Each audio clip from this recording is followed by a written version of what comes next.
This ain't your cute little underdog story. This is the kind of madness where the quiet kid stops being quiet and starts turning entire battlefields into oh shit compilations. If you like broken legends, emotional damage, and enemies getting absolutely violated, buckle the hell up right now. Welcome, Legends, to Chronos Recom. I wrote this story myself, so if you have any suggestions or what-ifs you want to see, drop it in the comments below. Also, just wanted to let you know I've got a Patreon set up now for anyone who wants to support the channel directly. You can get early access to stories, submit direct fan requests, and get exclusive content. It's totally optional, but if you want to help keep these stories coming, check it out. Links in the description. And don't forget to subscribe, like, and hit that bell so you never miss an upload. Let's dive into this story. There is a moment, a single suspended heartbeat between life and death, where the universe holds its breath. Ichigo Kurosaki stood in that moment once. Stood in the space between worlds, his black hair falling past his shoulders, his body wrapped in the final form no Soul Reaper was ever meant to achieve. The Dangai, the transcendent.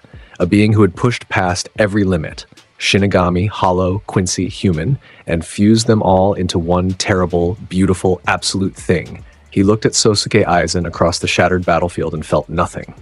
Not rage, not fear, not even sadness, just clarity. Mugetsu. The sky turned black. The earth split open beneath him. Every particle of spiritual energy in his body, every scrap of power he had ever earned, borrowed, stolen, inherited, awakened, condensed into one final arc of the blade. The darkness swallowed everything. And when it cleared, Aizen was on the ground, defeated, broken, sealed, but so was Ichigo. His power did not simply fade, it burned. It tore through him like fire eating through paper from the inside out. His spiritual body destabilized, his Zanpakuto cracked, the chain on his arm unraveled. His vision blurred, and the last thing Ichigo Kurosaki saw was the sky. The real sky, blue and wide and impossibly far away. He did not lose his powers. He died. His body fell. His friends screamed his name, but the soul, the real soul, the thing underneath the blood and bone and borrowed power, that did not die. It could not die. There was too much energy compressed into it, too much will, too much defiance crammed into a single human spirit. So the universe did what it always does with things it cannot destroy. It recycled them. Ichigo Kurosaki's soul shattered into light. It crossed dimensions. It crossed timelines. It fell through the cracks of reality like water through a broken dam, carrying with it the full, undiminished imprint of a transcendent being. And it landed. In a hospital room in Musutafu, Japan. In a world of quirks and heroes and villains. In the crying body of a newborn boy. Izuku Midoriya held her son for the first time. She looked into his wide green eyes and smiled through her tears and whispered. The boy did not cry for long. He went quiet almost immediately. His green eyes tracked the light from the window with a focus that made the nurse pause, made her tilt her head. He's very calm, the nurse said. He is, Inko whispered, pressing her lips to his forehead. She did not know that inside her son's tiny body, coiled in the deepest pit of his soul, was a chain, black, unbreakable, wrapped around something vast and sleeping and patient, waiting. Izuku Midoriya grew up quirkless. The doctor confirmed it when he was 4. 2 joints in the pinky toe, no quirk factor detectable. His mother cried. The kids at school laughed. This world of heroes and powers, looked at him and stamped him, worthless. He accepted it. That was the strange thing. Most quirkless kids fought against the label. They bargained, they begged, they broke down. Izuku just nodded, sat back in his chair, looked out the window at the sky and said nothing. It was not defeat. Anyone watching closely enough would have seen that. His eyes were not empty. They were settled. Like a man sitting at the edge of a cliff who already knew how deep the fall was because he had made the jump before. His mother noticed. She noticed the way her son moved through the world like he was listening to a frequency no one else could hear. She noticed the way he stared at his right hand sometimes, flexing the fingers, curling them closed, as if expecting to feel the weight of something that was not there. She would say, "Are you okay?" "I'm fine, Mom." And he would smile, warm, real, but distant in a way she could never quite reach. Katsuki Bakugo called him worthless, called him a pebble, called him every name a kid with too much power and not enough discipline could think of. The other kids followed along because that is what kids do when someone strong points at someone weak and laughs. Izuku never flinched. He never fought back either. He just looked at Bakugo with those green eyes and said nothing. And something about that silence, something about the absolute stillness of a boy who should have been scared but was not, made Bakugo angrier than any insult ever could. "Say something." Bakugo would scream, sparks popping in his palms. Izuku would blink, tilt his head, and walk away. It drove Bakugo insane, because deep down in the animal part of his brain that all predators share, Katsuki Bakugo looked at Izuku Midoriya and felt something he had never felt before: unease. Like standing next to a sleeping lion and knowing in your bones that if it woke up, nothing you had would be enough. 10 years passed. Izuku Midoriya turned 14, still quirkless, still quiet, still carrying that impossible calm like a coat he had been born wearing. The power inside him stirred. Just a regular afternoon in Musutafu. Izuku was walking home from school, bag over one shoulder, headphones in, the sun low and golden in the sky. He turned a corner, and the world exploded. A villain, some low-rent thug with a mutation and quirk that made his arms into steel battering rams, had just robbed a convenience store and was plowing through the street. Civilians scattered. A woman tripped and fell directly in his path. She screamed. The villain did not stop. Something in Izuku's chest lurched.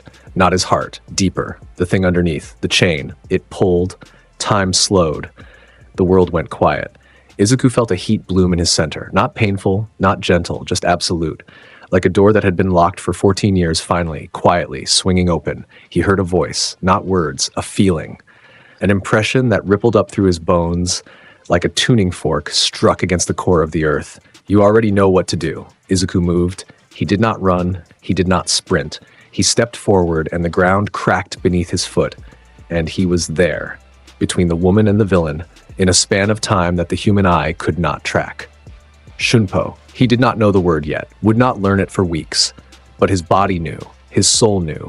Every muscle, every nerve, every atom in his body remembered a lifetime of movement at the speed of gods. The villain's steel arm swung down. Izuku caught it. With one hand, the impact shattered every window on the block. The shockwave flattened a newspaper stand and sent loose debris skidding across the pavement. The villain stared at his own arm, caught in the grip of a 14-year-old kid, and could not process what he was seeing. Izuku looked up at him. Green eyes. The kind of calm that made you realize you had made a terrible mistake. "You should stop," Izuku said quietly. The villain ripped his arm free and swung with the other one. Izuku tilted his head an inch to the left. The fist sailed past his ear. He placed his palm flat against the villain's chest and pushed. Just pushed. The villain flew backward 30 feet and crashed through a parked car. He did not get up. Izuku stood in the street, breathing evenly, and looked at his hands. They were shaking. Not from fear, from recognition. Like meeting an old friend after a lifetime apart and feeling every memory hit you at once. The chain around his soul tightened, warmed, hummed, and for the first time in 14 years, Izuku Midoriya felt complete. The weeks that followed were quiet on the outside. On the inside, Izuku was a controlled earthquake. His body was changing, adapting.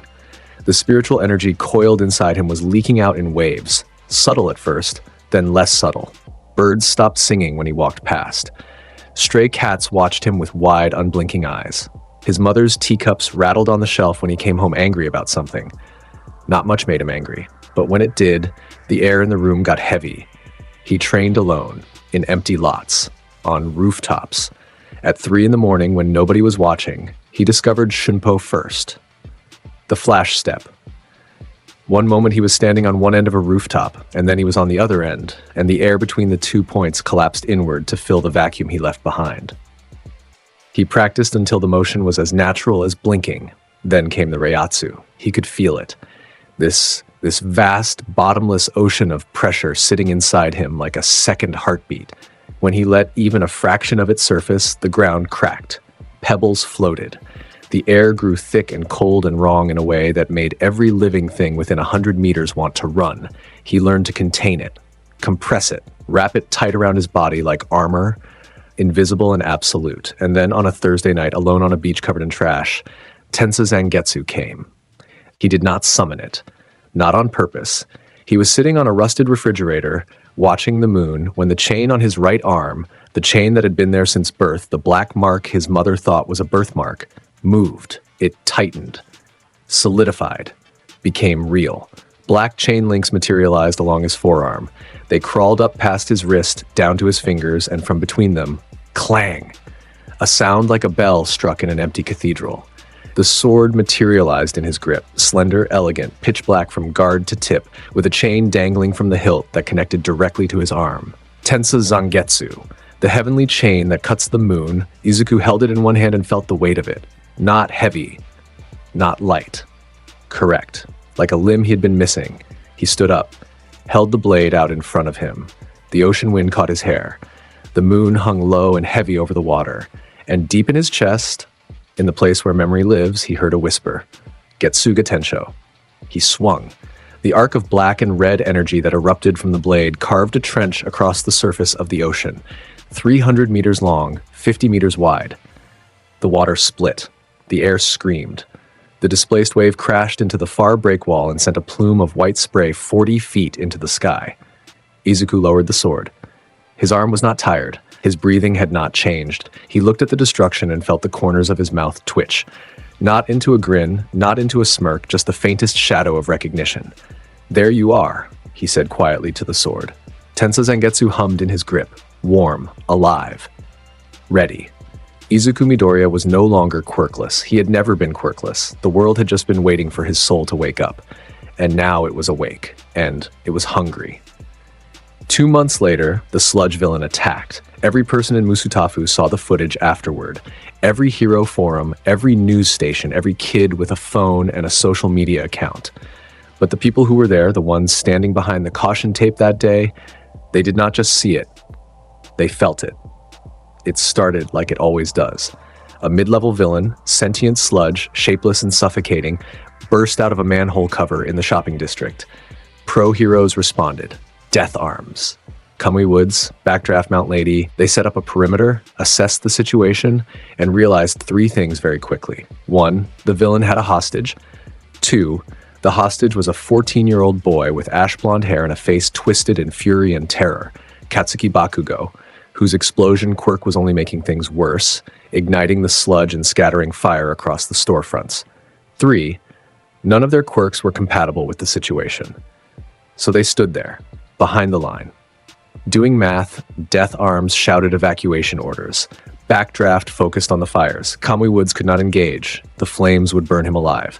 Mount Lady could not fit into the narrow street. They were waiting for the right hero, the right quirk, the right moment. Katsuki Bakugo was drowning. The crowd watched. Cameras rolled. Heroes calculated. And then from the back of the crowd, a boy walked forward. No, not walked. Moved. Like walking was just something his body was doing to be polite, while the rest of him operated on a completely different frequency. Izuku Midoriya, black school uniform. Green eyes locked forward. Bag still hanging from one shoulder. His expression was the same as it always was, even. Settled. The face of someone who had already decided what was going to happen and was simply walking toward the result. Death Arms saw him first. The massive pro hero stepped into his path. Arm out, palm forward. Kid! Get back behind the line. It's not safe. Izuku did not slow down. He did not look at Death Arms. He did not acknowledge the hand in front of him, or the shouted warning, or the cameras, or the crowd, or the fire, or the chaos. He walked past the hero like the man was a piece of furniture. Death Arms blinked. His arm was still out. The kid was already 10 meters past him. He had not felt the boy move past his hand. His brain simply could not process the speed at which it happened. What the? Hey! Someone stop that kid! Kamui Woods lunged, threw out a wood tendril to grab Izuku's shoulder. Izuku tilted his body 2 degrees to the left. The tendril missed. Kamui Woods overextended and stumbled. The crowd was screaming now, voices layered on top of each other. Panic, anger, confusion. A civilian boy, a kid, quirkless from the look of it, was walking into a disaster zone with his hands at his sides and his chin level. The sludge villain saw him coming. It laughed, a wet, gurgling, ugly sound that echoed off the burning storefronts. Another little hero wannabe? Come on in, kid. The more the merrier. Izuku stopped walking. 10 meters from the villain, close enough to see Bakugo's face inside the mass. The ash-blonde boy's eyes wide, furious, terrified, drowning. His explosions were getting weaker. He was running out of air. Izuku looked at him, and something in his expression shifted, just barely, a degree, a fraction. But the people closest to the line, the ones who were watching his face instead of the villain, felt it. A drop in temperature, a weight in the air, like gravity itself had just leaned forward. Izuku reached down into his soul. He had done it 100 times on that beach, 1,000 times on rooftops at 3 a.m. But this was different. This was the first time anyone was watching, the first time it mattered. His right hand came up, fingers curled around nothing. Clang. The sound hit the street like a thunderclap. Every window that was not already broken cracked. The ground beneath Izuku's feet spider-webbed. The fire on the nearest storefront flickered and went out, not from wind, not from water, but from the sheer pressure of what had just materialized. Tensa Zangetsu. Black blade. Black guard. Black chain wrapping from the hilt around Izuku's right wrist, up his forearm, fused to his skin like it was part of him. Because it was. The crowd went silent. Not quiet. Silent. The kind of silence that happens when every human being in a 100-meter radius simultaneously forgets how to breathe. Death Arm's jaw dropped. Literally dropped. His mouth hung open and he did not close it. Kamui Woods whispered, "What is that?" Mount Lady, from 3 blocks away in her giant form, looked down at the boy holding the black sword and felt her stomach drop. She had no idea why. The sludge villain stopped laughing. Izuku raised the sword. One hand. No stance. No wind up. No battle cry. He swung it once. The air moved first.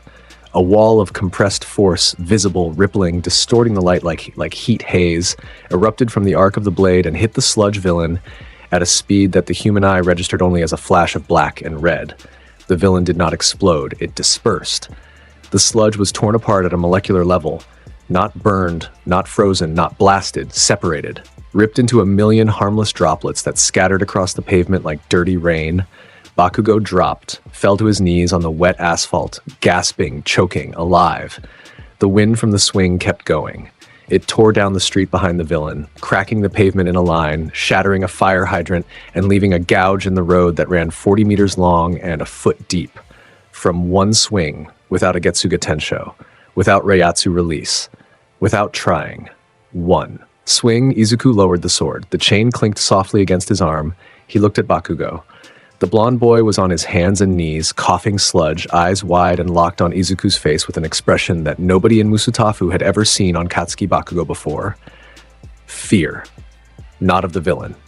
Of him. Izuku turned away. Tensa Zangetsu dissolved, the black blade fading like smoke, the chain sinking back into his skin, the weight vanishing from his grip. He picked up his school bag from where he had dropped it, slung it over his shoulder, and started walking. The crowd still had not moved. A woman in the front row had her phone up, recording, and her hand was trembling so badly the footage would be almost unwatchable. A child tugged on his mother's sleeve and whispered, "Mommy, who is that?" She did not answer. She Death Arms found his voice. "Kid! Kid!" What was? Izuku kept walking. He was 2 blocks away when the footsteps behind him got heavy, fast, desperate. Young man, please wait." The voice was unmistakable. Every person in Japan knew that voice. Deep, booming, heroic. The voice of the #1 hero, the symbol of peace, All Might. Izuku stopped. Not because he was impressed, not because he was starstruck. He stopped because it would have been rude not to. He turned around. All Might stood in the middle of the sidewalk in his hero form. 7 feet tall, blonde hair defying gravity, blue eyes blazing, his smile firmly in place. But there was something underneath the smile. Something tight.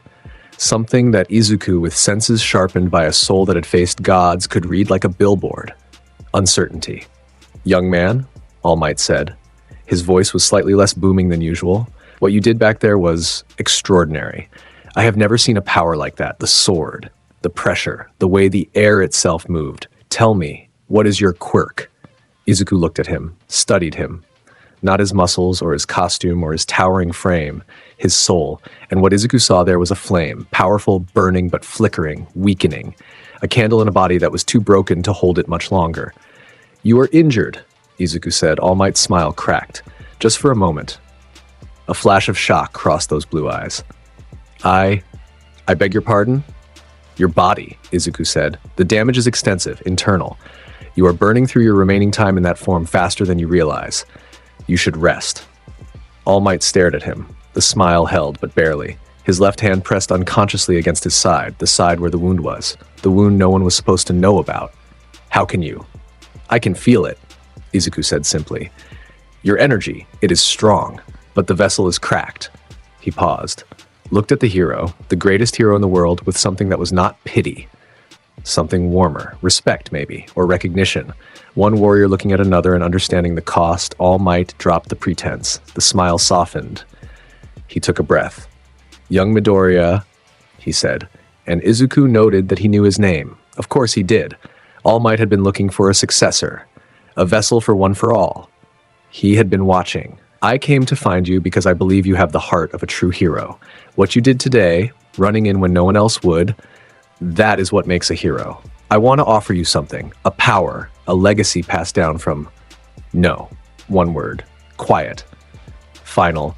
All Might stopped mid-sentence. His mouth was still open. The word hung in the air between them like a physical object. I already have the power to protect, Izuku said. He met All Might's eyes. Green into blues, and in that look was everything. Gratitude, respect, understanding, and absolute certainty. Find someone who needs it more than I do. There are people out there with the heart and no way to act on it. Give it to them. He turned around. Young Midoriya. Thank you, All Might, Izuku said without looking back, for everything you have done. But this is my fight, and I already have everything I need. He walked away. All Might, Toshinori Yagi, stood on that sidewalk for a long time. The sun was going down, the shadows stretched across the pavement, and for the first time in years, the symbol of peace felt something he could not name. It was not disappointment, it was not confusion, it was awe. He had offered the greatest power in the world to a 14-year-old boy, and the boy had said no, because he did not need it. All Might let out a long, slow breath. And then, despite himself, despite the wound in his side and the weight on his shoulders and the dwindling flame in his chest, he smiled. A real one. Well, he murmured, I'll be damned. The video of the sludge villain incident hit the internet that night. Within 3 hours, it had 4 million views. Within 12, it had 40 million. The footage was shaky, blurry, taken from a dozen different phones at a dozen different angles, but every single one showed the same thing. A boy with green hair walking past pro heroes like they did not exist. A black sword appearing from nowhere. One swing. The villain gone. The hostage saved. Nobody knew his name yet. The internet gave him one anyway. They called him the Black Swordsman. Izuku did not care. He had dinner with his mom that night. She made katsudon.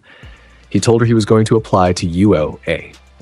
She looked at him, really looked at him, and saw something in his green eyes that she had been seeing for 14 years without understanding. He was not asking for permission. He was telling her what was going to happen. Be careful, she whispered. I will be, he said. And he meant it.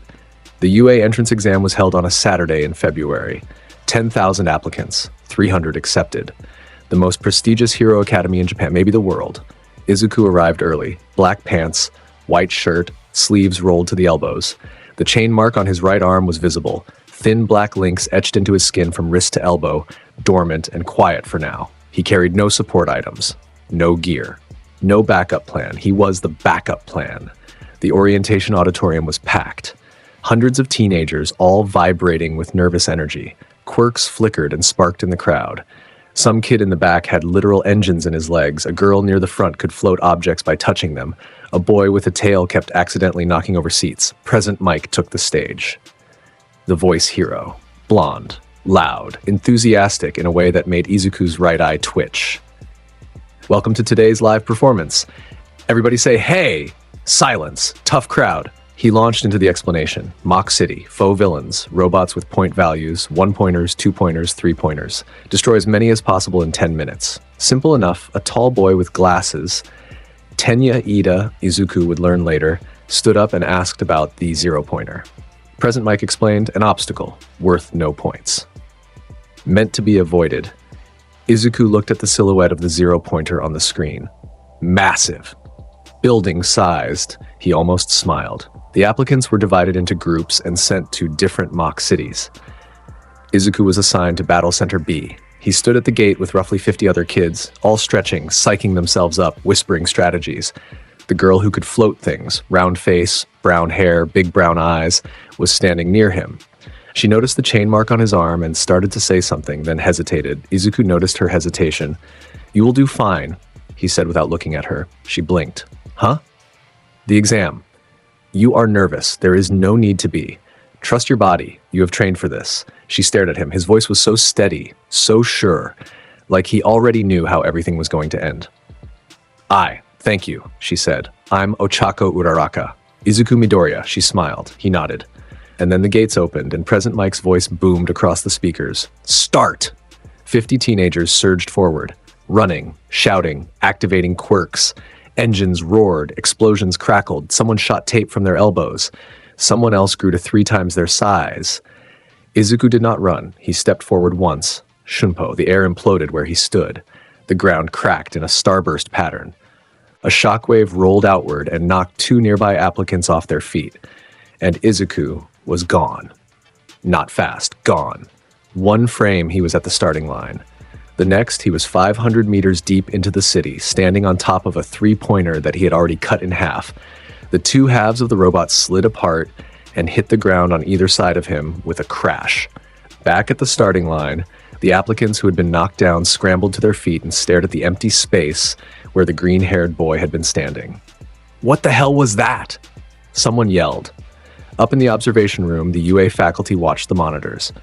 Principal Nezu, Recovery Girl, Midnight, Ectoplasm, Snipe, 13, and standing at the back, arms crossed, his gaunt frame hidden in shadow, Toshinori Yagi. All Might in his true form, on the central monitor, a green dot was moving through Battle Center B at a speed that the tracking software could not properly render. It kept glitching, skipping frames, appearing on 1 block and then 3 blocks away in the next refresh.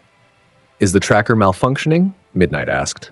"No," Nezu said, leaning forward in his chair. His beady eyes were wide. His tail was twitching. "That is accurate." Silence. On screen, Izuku appeared above a cluster of 6 2-pointers. He had Tensa Zangetsu drawn. The black blade materialized so fast that the cameras only caught the last frame of it existing. He swung downward. A crescent of black energy, not a full Getsuga, just the natural overflow of swinging a sword charged with that much spiritual pressure, carved through all 6 robots simultaneously. They fell in pieces. 12 clean cuts. 1 swing. Izuku landed on the street, stepped once, and vanished again. 13 points in 11 seconds. Ectoplasm said. His voice was completely flat. Not because he was calm, because his brain had stopped processing and defaulted to math. Toshinori watched from the back of the room. His sunken eyes tracked the boy on the monitor. The boy he had offered 1 for all to. The boy who had said no, a smile tugged at the corner of his gaunt mouth. In Battle Center B, Izuku was not running an exam. He was taking a walk. He moved through the streets at his own pace, which happened to be several hundred times faster than anything else in the arena. Robots appeared. He cut them down. Some he destroyed with the sword. Some he destroyed with his bare hands. A palm strike that sent a 3-pointer through a building, a kick that bisected a 1-pointer at the waist. He was not flashy. He was not dramatic. He was efficient in the way that natural disasters are efficient. Things were in his path. Then they were not. At the 4-minute mark, he had 67 villain points. At the 6-minute mark, he stopped counting. Other applicants in his zone caught glimpses of him. A flash of green hair, a blur of black, the sound of metal shrieking as another robot was reduced to scrap. They found entire streets already cleared, robots lying in pieces, the cuts so clean they looked like they had been made with a laser, a boy with blonde hair and a black lightning bolt in it, Denki Kaminari, rounded a corner and found 8 destroyed robots stacked in a pile. He stared. Bro, who did this? He never found out. By the time he finished the sentence, Izuku was 6 blocks away. And then the ground shook. The 0-pointer. Building-sized, colossal, a mechanical monstrosity designed to be a wall. An obstacle so large and so threatening that the only correct response was to run. It smashed through a row of buildings at the far end of the arena and rolled forward, casting a shadow that swallowed the street. Every applicant in its path turned and ran. Self-preservation overriding ambition. Survival overriding pride. Ochako Uraraka did not run fast enough. A piece of debris, a concrete slab the size of a car, caught her leg. She went down hard, pinned, the massive robot bearing down on her with the inevitability of a falling building. She looked up at it and felt her heart stop. She was going to die. She was going to die, and she could see the shadow getting darker, and she could feel the ground shaking, and she could hear the other applicants screaming as they ran, and nobody was coming. Nobody was going to. The shaking stopped. The shadow did not get darker. Everything just paused. Uraraka blinked, looked up. Izuku Midoriya was standing in the middle of the street between her and the zero-pointer, standing the way you stand in your own living room. Comfortable, unhurried, like the building-sized death machine 50 meters away was a mild inconvenience. He looked over his shoulder at her. Green eyes, the faintest hint of warmth. "Stay down," he said. "This will be loud." He turned back to the zero-pointer. His right hand came up. The chain mark on his arm blazed, lines of black light racing from his wrist to his elbow. The air pressure dropped, temperature spiked. Every loose object on the street, paper, dust, pebbles, shattered glass, began to float, rise, drift upward as if gravity had lost interest. Tensa Zangetsu materialized in his grip. The black blade caught the light and ate it, and then the Reiatsu hit. Every person in Battle Center B felt it. Not just the applicants, the proctors, the cameras, the robots. Every living thing within a half-mile radius felt a weight settle on their shoulders, on their lungs, on their hearts, on their souls, like the hand of something impossibly vast had just pressed down on the world. A girl with earphone jacks for earlobes clutched her chest and dropped to one knee. "What is this pressure?" she gasped. A boy with multiple arms grabbed a wall for support. "I can't. Breathe." Kaminari, 6 blocks away, sat down hard on the pavement. Dude. Uraraka, pinned beneath the rubble, stared at Izuku's back.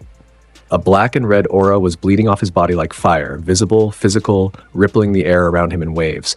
His black robes manifested, the shihakusho, materializing over his school clothes like a second skin. Black fabric, white trim, the chain on his arm glowing. He raised Tensa Zangetsu above his head, one hand. The blade pointed at the sky. Getsuga Tensho. He did not shout it. He said it. Like he was announcing dinner, he swung. The crescent of energy that erupted from the blade was not a wave. It was a judgment. A wall of concentrated black and red spiritual force, 60 meters wide and climbing, screaming through the air with a sound that was not a sound. It was a vibration, a frequency, something felt in the teeth and the marrow and the base of the skull. It hit the zero-pointer dead center. The robot did not explode. Exploding implies pieces. Implies fragments, implies something left. The Getsuga Tensho deleted it. From the point of impact downward, the machine simply ceased to exist. Steel was annihilated. Circuitry was vaporized. The top half of the robot severed cleanly, teetered for a half second, and then toppled sideways, crashing into the ground with enough force to register on seismographs across the city. The Getsuga kept going, past the robot, past the arena wall, into the sky. The clouds above Battle Center B split in half. A seam of clear blue sky appeared in the overcast ceiling, the clouds peeling apart like curtains being drawn by the hand of God. The sound hit 3 seconds later, a boom that rattled windows for 10 blocks. Car alarms went off. Dogs howled, people on the street stopped and looked up and wondered if there had been an earthquake. In the observation room, every screen had gone white. Then the feed came back. The zero-pointer was gone. In its place, a trench in the earth, 4 meters deep, stretching from where the robot had stood to the far wall of the arena. The buildings on either side of the trench were still standing, barely, leaning away from the cut like trees bent by a hurricane. And in the middle of the street, Izuku Midoriya lowered his sword. His black robe settled. The Reiatsu pulled back into his body like a tide retreating. The silence in Battle Center B was total. Absolute. The kind of silence that follows miracles and disasters. Izuku turned around, walked back to Uraraka. The rubble pinning her leg weighed maybe 300 pounds. He picked it up with one hand and set it aside. Then he reached down and offered her his hand. "Are you injured?" he asked. Voice even. Breathing normal, like he had not just done what he just did. Uraraka stared at his hand, then at his face, then at the gap in the clouds that was still visible overhead, then back at his face. Her mouth moved. No words came out. Izuku waited patiently. "Aye," she managed. "How?" Her brain was trying to form a sentence and failing. She took his hand. He pulled her up like she weighed nothing. "What was that?" she finally whispered. "A technique," Izuku said. "A technique?" she squeaked. "You cut the sky." "Only the clouds. Only the..." Present Mike's voice exploded over the speakers. "Time's up!" Uraraka's mouth was still open. Izuku let go of her hand, made sure she could stand on her own, and started walking toward the exit. Behind him, the other applicants were emerging from cover. They looked at the trench. They looked at the sky. They looked at each other. Nobody spoke for a very long time. In the observation room, Nezu picked up his tea. His paw was trembling. He took a slow sip. "Well," the principal said, "I believe we have our top scorer." Nobody argued. Midnight was gripping the edge of the console. What was his registered quirk? Nezu checked the file. Read it. Read it again. Set the file down and took another sip of tea. Quirkless. The room erupted. That's impossible. The quirk registry clearly. We all just watched him. Quirkless. In the back of the room, Toshinori Yagi leaned against the wall and closed his eyes. The smile on his gaunt face was small and permanent. "No," he said quietly to no one. "He just has something the registry does not have a category for." The final scores were posted a week later. Izuku Midoriya, 147 villain points, 60 rescue points. The highest entrance exam score in the history of UA Academy. By a margin of 93 points, the previous record had been held by All Might. The first day at UA was a Monday. Class 1A of the Hero Course filed in at 8:45 a.m. 20 students. The future of heroism. The best of the best. Most of them were nervous, excited, chattering, showing off their quirks, comparing notes. The blonde boy with the engines in his legs, Tenya Ida, was already lecturing someone about proper sitting posture. The pink-skinned girl, Mina Ashido, was bouncing off the walls, literally. Katsuki Bakugo sat in the back corner with his feet on the desk and a scowl that could curdle milk, his red eyes scanning the room like a wolf looking for something to fight. Izuku walked in at 8:50. He moved through the doorway and the room shifted. Heads turned. Something in the air changed. A subtle weight, a pressure, like the room had gotten smaller just by having him in it. He was wearing the UA uniform neatly. The chain mark on his right arm was hidden beneath his sleeve. His green eyes swept the room once, cataloging, assessing, dismissing, and he walked to his assigned seat and sat down. Uraraka saw him and lit up. "Midoriya, you got in. I mean, of course you got in, you. The thing you did was, Thank you, Uraraka-san," Izuku said. "I am glad you passed as well." She opened her mouth to say more, but the warmth in his voice, quiet, genuine, understated, made her flush and look away. "Thanks," she mumbled. Behind them, Bakugo's eyes had locked onto the back of Izuku's head with the intensity of a targeting laser. His jaw was tight. His fingers were sparking. He had not spoken to Izuku since the sludge villain, had not been able to. Every time he thought about it, about the black sword and the casual swing, and the fact that quirkless Izuku Midoriya had saved his life without breaking a sweat, the rage and the confusion and the something else crashed into each other and produced nothing useful. But he was here, and Izuku was here. And sooner or later, Bakugo was going to get answers, or explode, or both. At exactly 9 a.m., the classroom door slid open and a yellow sleeping bag rolled through it. Shota Aizawa, Eraserhead, unzipped himself from the bag, stood up, and stared at his class with the expression of a man who had not slept in 3 days and held every person in the room personally responsible. It took you 8 seconds to settle down. That is 8 seconds wasted. Life or death happens in less than that. He pulled a gym uniform from behind his back and tossed it on the desk. "Get changed. We are going outside. Quirk assessment test." Murmuring. Confusion. Aizawa's eyes narrowed. "If any of you are expecting a welcoming ceremony, you are in the wrong building. Move." 15 minutes later, Class 1A stood on the training field in their gym uniforms. The sun was out. The air was crisp. Aizawa stood in front of them with a softball in one hand and an expression of complete disinterest on his face. In middle school, you were tested on your physical abilities without being allowed to use quirks. That is pointless. You will repeat those tests now, using your quirks. Softball throw, standing long jump, 50-meter dash, grip strength, repeated side steps, upper body exercises, seated toe touch, long distance run. He tossed the softball up and caught it. Whoever scores last will be judged to have zero potential and will be expelled. Silence. He can't be serious, Kaminari whispered. I am always serious, Aizawa said without looking at him. First test. 50-meter dash. Bakugo, you are first. Bakugo stepped up, cracked his knuckles, launched himself down the track with twin explosions from his palms, a blur of orange and fury and noise. 4.13 seconds, the robot timer announced. Bakugo landed, smoking and smirked. Decent, Aizawa said. Midoriya, you are next. The class parted. Izuku walked to the starting line. Aizawa studied him. No visible quirk indicators. The file said quirkless. The entrance exam footage said otherwise. Aizawa had watched that footage 11 times. He still could not explain it. Time to find out. Aizawa's eyes glowed red. His hair floated upward. Erasure, the ability to nullify any quirk by line of sight. Whatever this boy was using, whatever genetic mutation or hidden quirk was responsible for the black sword and the energy blasts, Aizawa would shut it down and force the truth out. His quirk locked on to Izuku Midoriya. Nothing happened. Aizawa blinked. Focused harder. His eyes burned.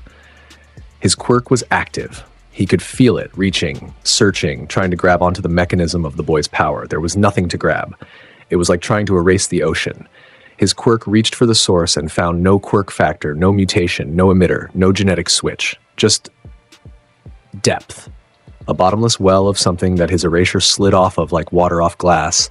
Izuku stood at the starting line. He had not moved. He was looking at Aizawa with those calm green eyes and the very faintest, hint of something that might have been amusement. Whenever you are ready, Sensei, Izuku said. Aizawa's jaw tightened. Go. Izuku disappeared. Shunpo. The air imploded at the starting line. A shockwave rolled outward and ruffled the uniforms of every student in the front row. At the finish line, 50 meters away, Izuku was already standing, hands in his pockets, looking back at the class. The robot timer beeped. 0.01 seconds. Dead silence. Bakugo's smirk evaporated. His red eyes went wide, then narrow, then wide again. Aida, whose entire quirk was speed, stared at the timer display and then at Izuku and then back at the display. Yaoyorozu's hand was covering her mouth. Ashido whispered, "Did he just teleport?" "He didn't teleport," Tokoyami said quietly. "He moved. I think I saw a single step. That's impossible. We all just watched it." Aizawa was staring at the finish line. His erasure was still active. His eyes were still glowing. And Izuku Midoriya had just moved at a speed that broke the timing system while Aizawa's quirk was at full power. Izuku walked back to the group. Slowly, normally, he stopped beside Aizawa and said, quiet enough that only the teacher could hear, "It is not a quirk, Sensei. It is spiritual energy. You cannot erase a soul." Aizawa's red eyes flickered. His hair dropped. His quirk deactivated, not by choice, but because his concentration shattered. He stared at the boy. Izuku gave him a small nod, respectful, genuine, like one professional acknowledging another, and walked back to the group. The other tests continued. Each one was the same story. Softball throw. Izuku picked up the ball, channeled the barest whisper of Reiatsu through his arm, threw. The ball left his hand at a speed that created a sonic boom. Present Mike, monitoring from the teacher's lounge, heard the crack and spilled his coffee. The ball did not land within the measurement range of the device. It embedded itself in the outer wall of ground gamma 4 kilometers away. The display read, grip strength, 800 kilograms. He was not trying. The device simply maxed out and started beeping in protest. Standing long jump, he cleared the sandbox, the grass behind it, and landed on the roof of the equipment shed. Every test. Every metric. Izuku did not just beat the other students, he operated in a different category of reality. It was not competition. It was observation. The class watching a being from another plane of existence politely participate in their human games. Bakugo was losing his mind. Every score, every impossible number, every casual display of power that made his own explosive quirk look like a party trick. The fury was building in him like a physical thing. Hot, red, volcanic. After the long jump, he snapped, "Midoriya!" The class flinched. Bakugo was stalking across the field, hands sparking, teeth bared, every muscle in his body coiled for violence. Quirkless Izuku, goddamn Midoriya! You were supposed to be nothing. You are nothing. What the hell is this? What the hell are you hiding? He launched himself forward, right hand pulled back, An explosion already detonating in his palm, his strongest opening blast, the one that left scorch marks on concrete, the one that had never failed to make someone flinch. He aimed it directly at Izuku's face from point-blank range.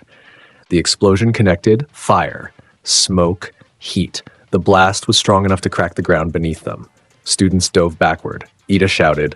Uraraka screamed. The smoke cleared. Izuku Midoriya was standing in the exact same spot, same posture, same expression. His uniform was not even singed. The explosion had detonated directly against his skin, his cheek, his jaw, his neck, and had done nothing. Less than nothing. The heat had dispersed against the invisible layer of Reiatsu-hardened skin like a match thrown at a glacier. Bakugo's hand was still extended. His palm was pressed against Izuku's face. His fingers were trembling. Not from the recoil, from the realization, Izuku's green eyes looked at him through the gap between Bakugo's fingers. A little sad. "You are too loud, Katsuki," Izuku said. "Focus your anger on the enemy, not on me." He reached up, took Bakugo's wrist, gently, firmly, moved it away from his face, and then he pushed a single palm on Bakugo's chest. The push was not violent, not aggressive, just firm, definitive, like closing a door. Bakugo went backward and hit the ground on his back, not hard enough to hurt, just hard enough to end the conversation. He lay on the grass and stared at the sky and did not move. The class was frozen, 20 students and one teacher standing on a training field in perfect, ringing silence. Izuku turned to Aizawa. "I apologize for the disruption, Sensei. It will not happen again." Aizawa looked at him for a long, long time. Then he looked at Bakugo on the ground, then back at Izuku. "See that it doesn't," he said, and his voice was level, professional, and absolutely shaken underneath. Izuku nodded and walked back to the group. The students parted for him like water around a stone. Behind him, still on the ground, Katsuki Bakugo stared at the sky and felt something crack inside him. Not his body, his certainty, the unshakable foundational belief that he was the strongest, that he was destined for the top, that no one, especially not quirkless Izuku Midoriya, could ever stand above him. That belief did not break, not yet, but it cracked, and through the crack, something cold and unfamiliar seeped in, doubt. In the teacher's lounge, Aizawa sat down after the assessment and pulled up Izuku's file on his tablet. He stared at the results. Then he opened a new document and typed a single line. "This student is not operating within any known quirk framework. Recommend immediate classification review." He paused, deleted the line, typed a new one. "I have no idea what this kid is." He saved it and went to get coffee. He was going to need a lot of it. The days that followed settled into something like a routine, the way routines settle around earthquakes. You learn to walk, but you never forget the ground can split open. Class 1A learned this lesson quickly. Hero basic training, rescue exercises, combat simulations, every class, every drill. Izuku participated, cooperated, followed instructions, and outperformed every metric by margins that stopped being impressive and started being uncomfortable. All Might taught the first hero basic training class, the battle trial exercise. Teams of 2, heroes versus villains. Capture the weapon or capture the team. All Might, in his hero form, booming and golden, announced the matchups. Team A, Midoriya and Uraraka. Team D, Bakugo and Ida. Bakugo's head snapped up. His red eyes found Izuku across the room. The fire in them was immediate. Absolute, his smile dimmed, just slightly. The exercise. Team D defended the weapon inside a building. Team A, Izuku and Uraraka, had to infiltrate and either capture the weapon or restrain the villains. The timer started. Bakugo was already moving. He left Ida alone with the weapon and charged through the building like a guided missile. Explosions propelling him down hallways, around corners, hunting. He was not interested in strategy. He was not interested in the exercise. He wanted Izuku. He found him on the 3rd floor. Izuku was walking, just walking, hands at his sides. Uraraka was behind him, following, watching him with those wide brown eyes that had never fully returned to normal since the entrance exam. "I found you," Bakugo snarled. He landed in the hallway. Sweat glistened on his palms. Explosions crackled between his fingers. "This time, you are going to fight me for real. No walking away. No pushing me down like a damn child. Fight me." Izuku stopped walking. He looked at Bakugo, studied him, not his explosions, not his posture, him, the rage, the fear underneath it, the desperate need to prove that the world still made sense. Uraraka-san, Izuku said, go around, take the weapon. Ida-kun is on the top floor. But this will only take a moment. Uraraka looked between them, nodded, disappeared down a side corridor. Bakugo screamed and lunged. He was fast. Credit where it was due. Katsuki Bakugo was fast, aggressive, and his combat instincts were razor sharp. He led with a right hook, an explosion already primed, aiming for Izuku's temple. A kill shot if it landed. Izuku caught the fist. Same as the training field. Same as always. Bakugo's strongest explosion detonated against Izuku's palm, and the fire and force and fury washed over his skin like warm rain. Bakugo's eyes went wide. He pulled back, spun, launched a sweeping kick with an explosion boost from his other hand. Izuku leaned back an inch. The kick missed. Bakugo fired a concentrated AP shot, his tightest, most focused explosion, directly at Izuku's chest. Izuku did not dodge. The blast hit him square in the sternum. His shirt ripped, his skin underneath was unmarked, not red, not bruised, untouched. The smoke cleared. Izuku was still standing, still looking at him. Are you done? Izuku asked, not mocking, not condescending, genuinely asking. Shut up! Bakugo screamed. He charged again. Reckless, furious, throwing combinations of explosions and strikes with everything he had. Left palm blast, right cross, knee strike with an explosion kicker, aerial spin with a double palm maximum blast. Every attack hit Izuku. Every attack did nothing. Izuku did not dodge a single one. He stood in the hallway and let Katsuki Bakugo empty his arsenal against his body, and when the smoke cleared and the last echo of the last explosion faded, he was standing in exactly the same spot, uniform torn, skin untouched, green eyes unchanged. Bakugo was panting.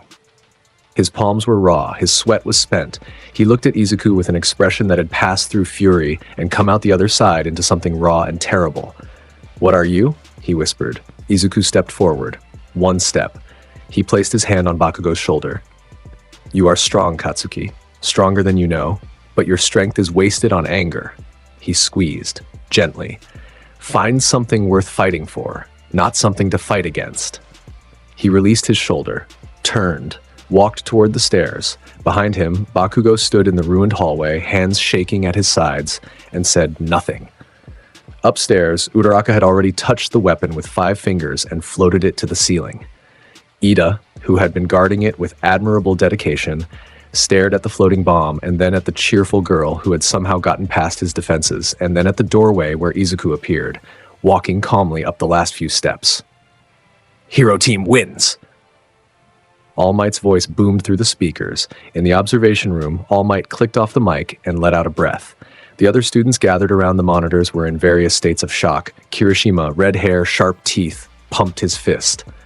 That was so manly! Kaminari's mouth was hanging open. He tanked Bakugo's full power like it was nothing. Full power like nothing. Yaoyorozu was writing notes at an almost frantic pace. The energy that boy uses, it's not a quirk in any traditional sense. There's no emitter organ, no transformation, no mutation. It's as if the power comes from his soul, Tokoyami finished. I felt it. Dark Shadow felt it. He paused. Dark Shadow is afraid of him. A heavy silence settled over the group. Asui, the frog girl, put a finger on her chin. He is very calm for someone who just tanked explosions to the face, ribbit. He is always calm, yet Todoroki said quietly from the corner of the room. Everyone turned to look at him. The half-and-half boy's mismatched eyes were fixed on the monitor, on Izuku's face. That is what makes him dangerous. He is not suppressing his emotions. He has simply already processed them, all of them, like someone who has been through something we cannot imagine. Nobody had a response to that. The battle trials continued. Nobody came close to Izuku's performance. Nobody tried to. 2 weeks into the semester, everything changed. The USJ, the Unforeseen Simulation Joint, was a massive training facility designed to simulate disaster scenarios. Class 1A was scheduled for a rescue training exercise under the supervision of 13 and Aizawa. They arrived by bus. The facility was enormous, a dome the size of a stadium filled with different disaster zones, floods, fires, landslides, storms. 13 explained the purpose of the exercise. Aizawa scanned the perimeter with bored eyes. Izuku felt it first, a shift in the air, a coldness that had nothing to do with temperature. The feeling of something approaching, something wrong, hungry, and deliberate. He stopped walking. Midoriya-kun? Uraraka asked. What is? "Get behind me," Izuku said. His voice had changed. Not louder, harder. The warmth was gone. The casual calm was gone. What was left was iron. The center of the USJ flickered. A dark purple mist boiled into existence, swirling, expanding, filling the plaza like a bruise spreading across skin. From the mist, figures emerged, dozens of them. Then hundreds. Villains. Armed. Mutated. Quirk-enhanced. They spread across the facility like a flood, filling every zone, blocking every exit. And at the center, two figures.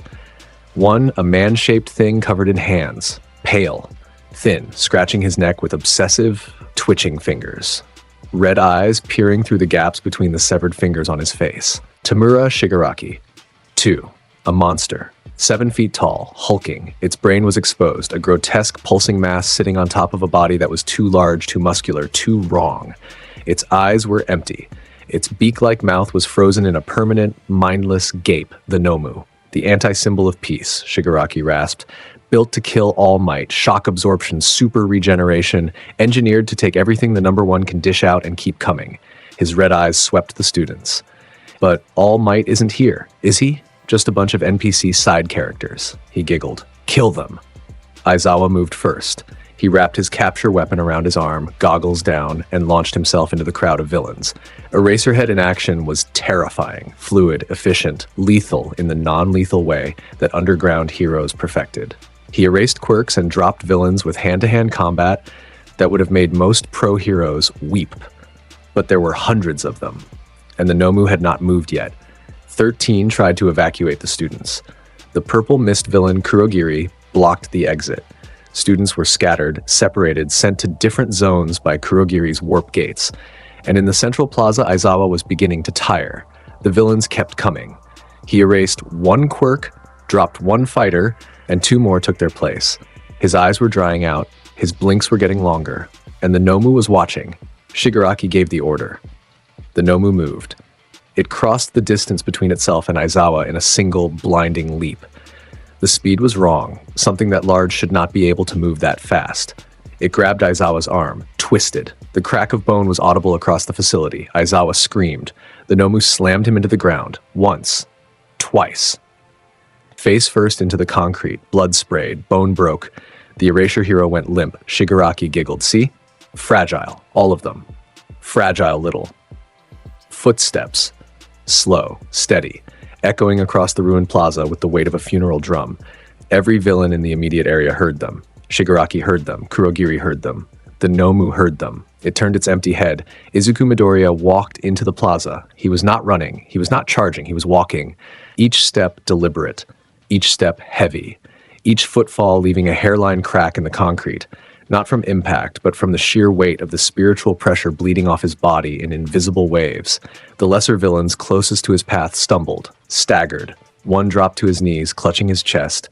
Another turned and ran without knowing why. Shigaraki tilted his head. The fingers on his face shifted. "Who's this?" he asked. "Another NPC?" Izuku did not answer.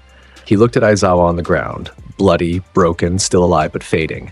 He looked at the Nomu standing over his teacher's body, his green eyes dimmed. Not with sadness, with intent. The chain on his right arm began to glow. "Hey," Shigaraki said.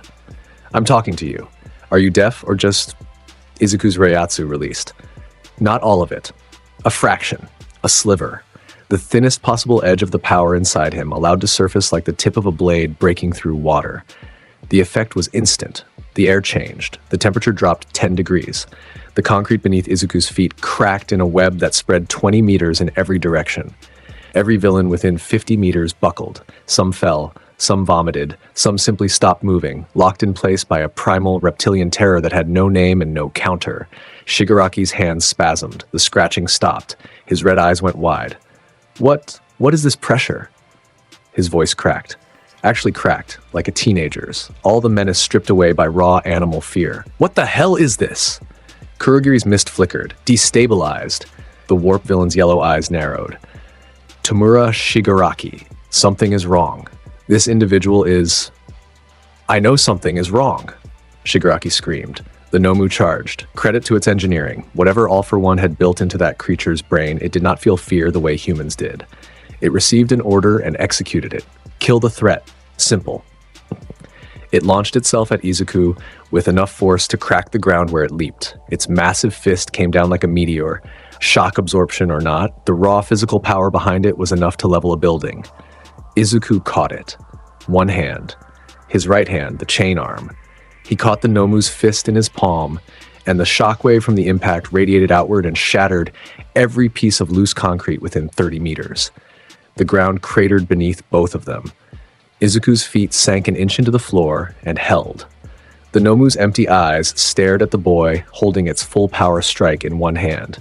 It processed this information, decided it was an error. Swung with the other fist, Izuku caught that one too. He held both of the Nomu's fists in his hands. The creature's shock absorption was working. It was channeling every ounce of force from his grip, dissipating it through its body, refusing to take damage.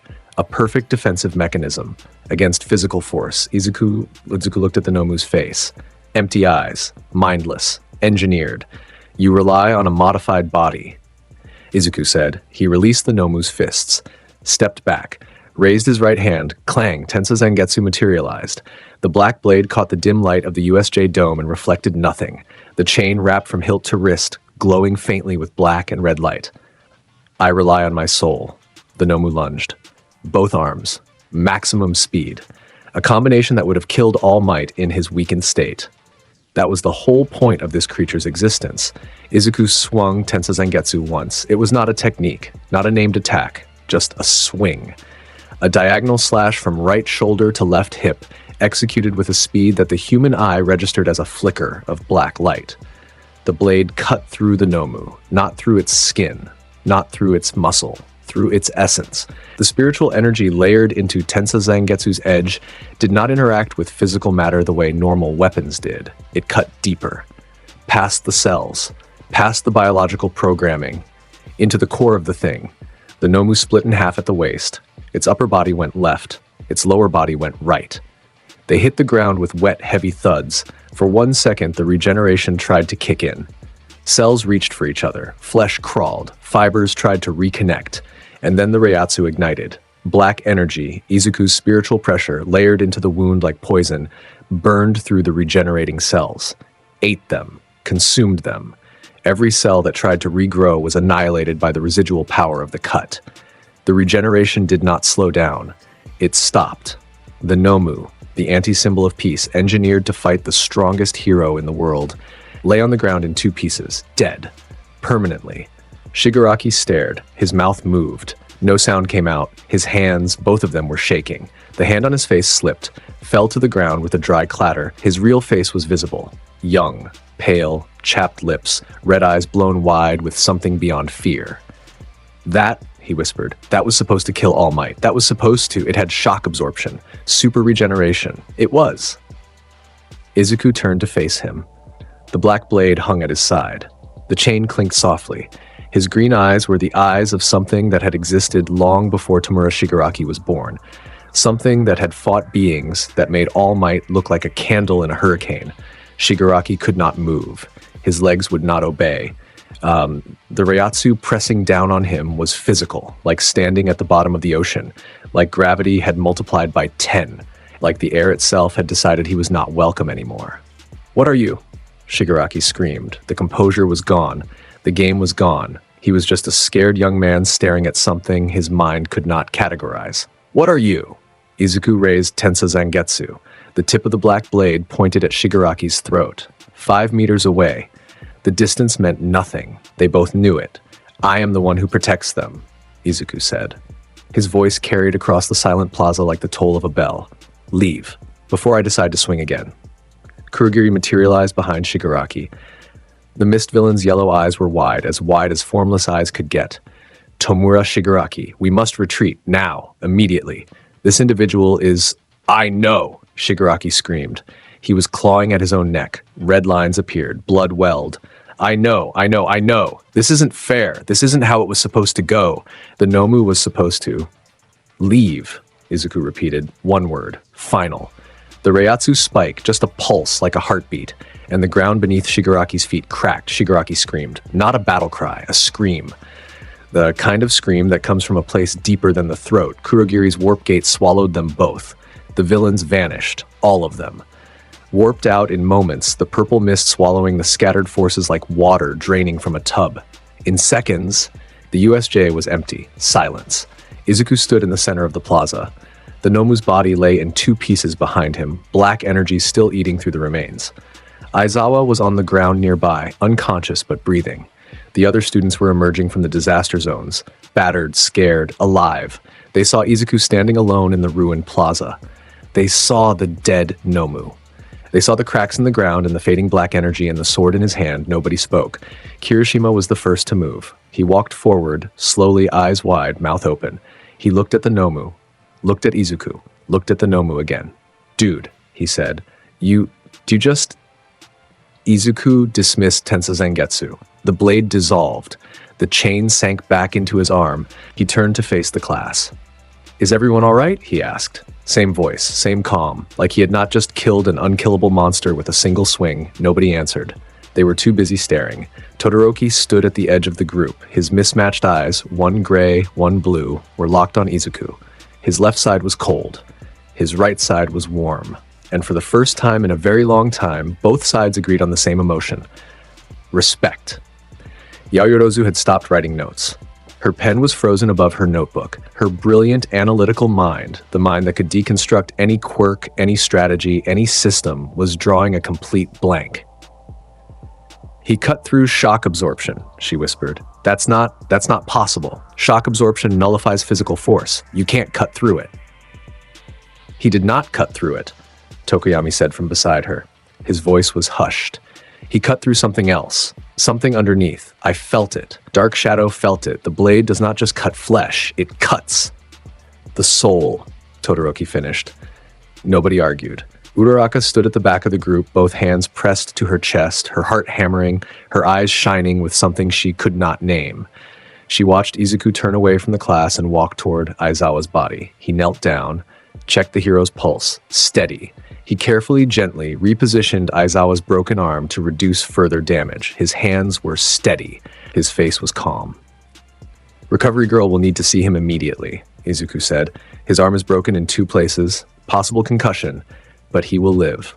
And then the doors of the USJ burst open and the pro heroes arrived, all might, in his hero form. Fists clenched, blue eyes blazing, smile gone, replaced by something hard and furious and desperate. He had felt it.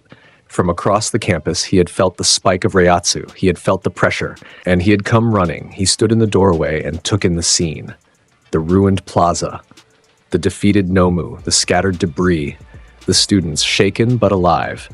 And in the center of it all, Izuku Midoriya, kneeling beside an injured teacher, sword gone, hands gentle, face calm, All Might's fists unclenched.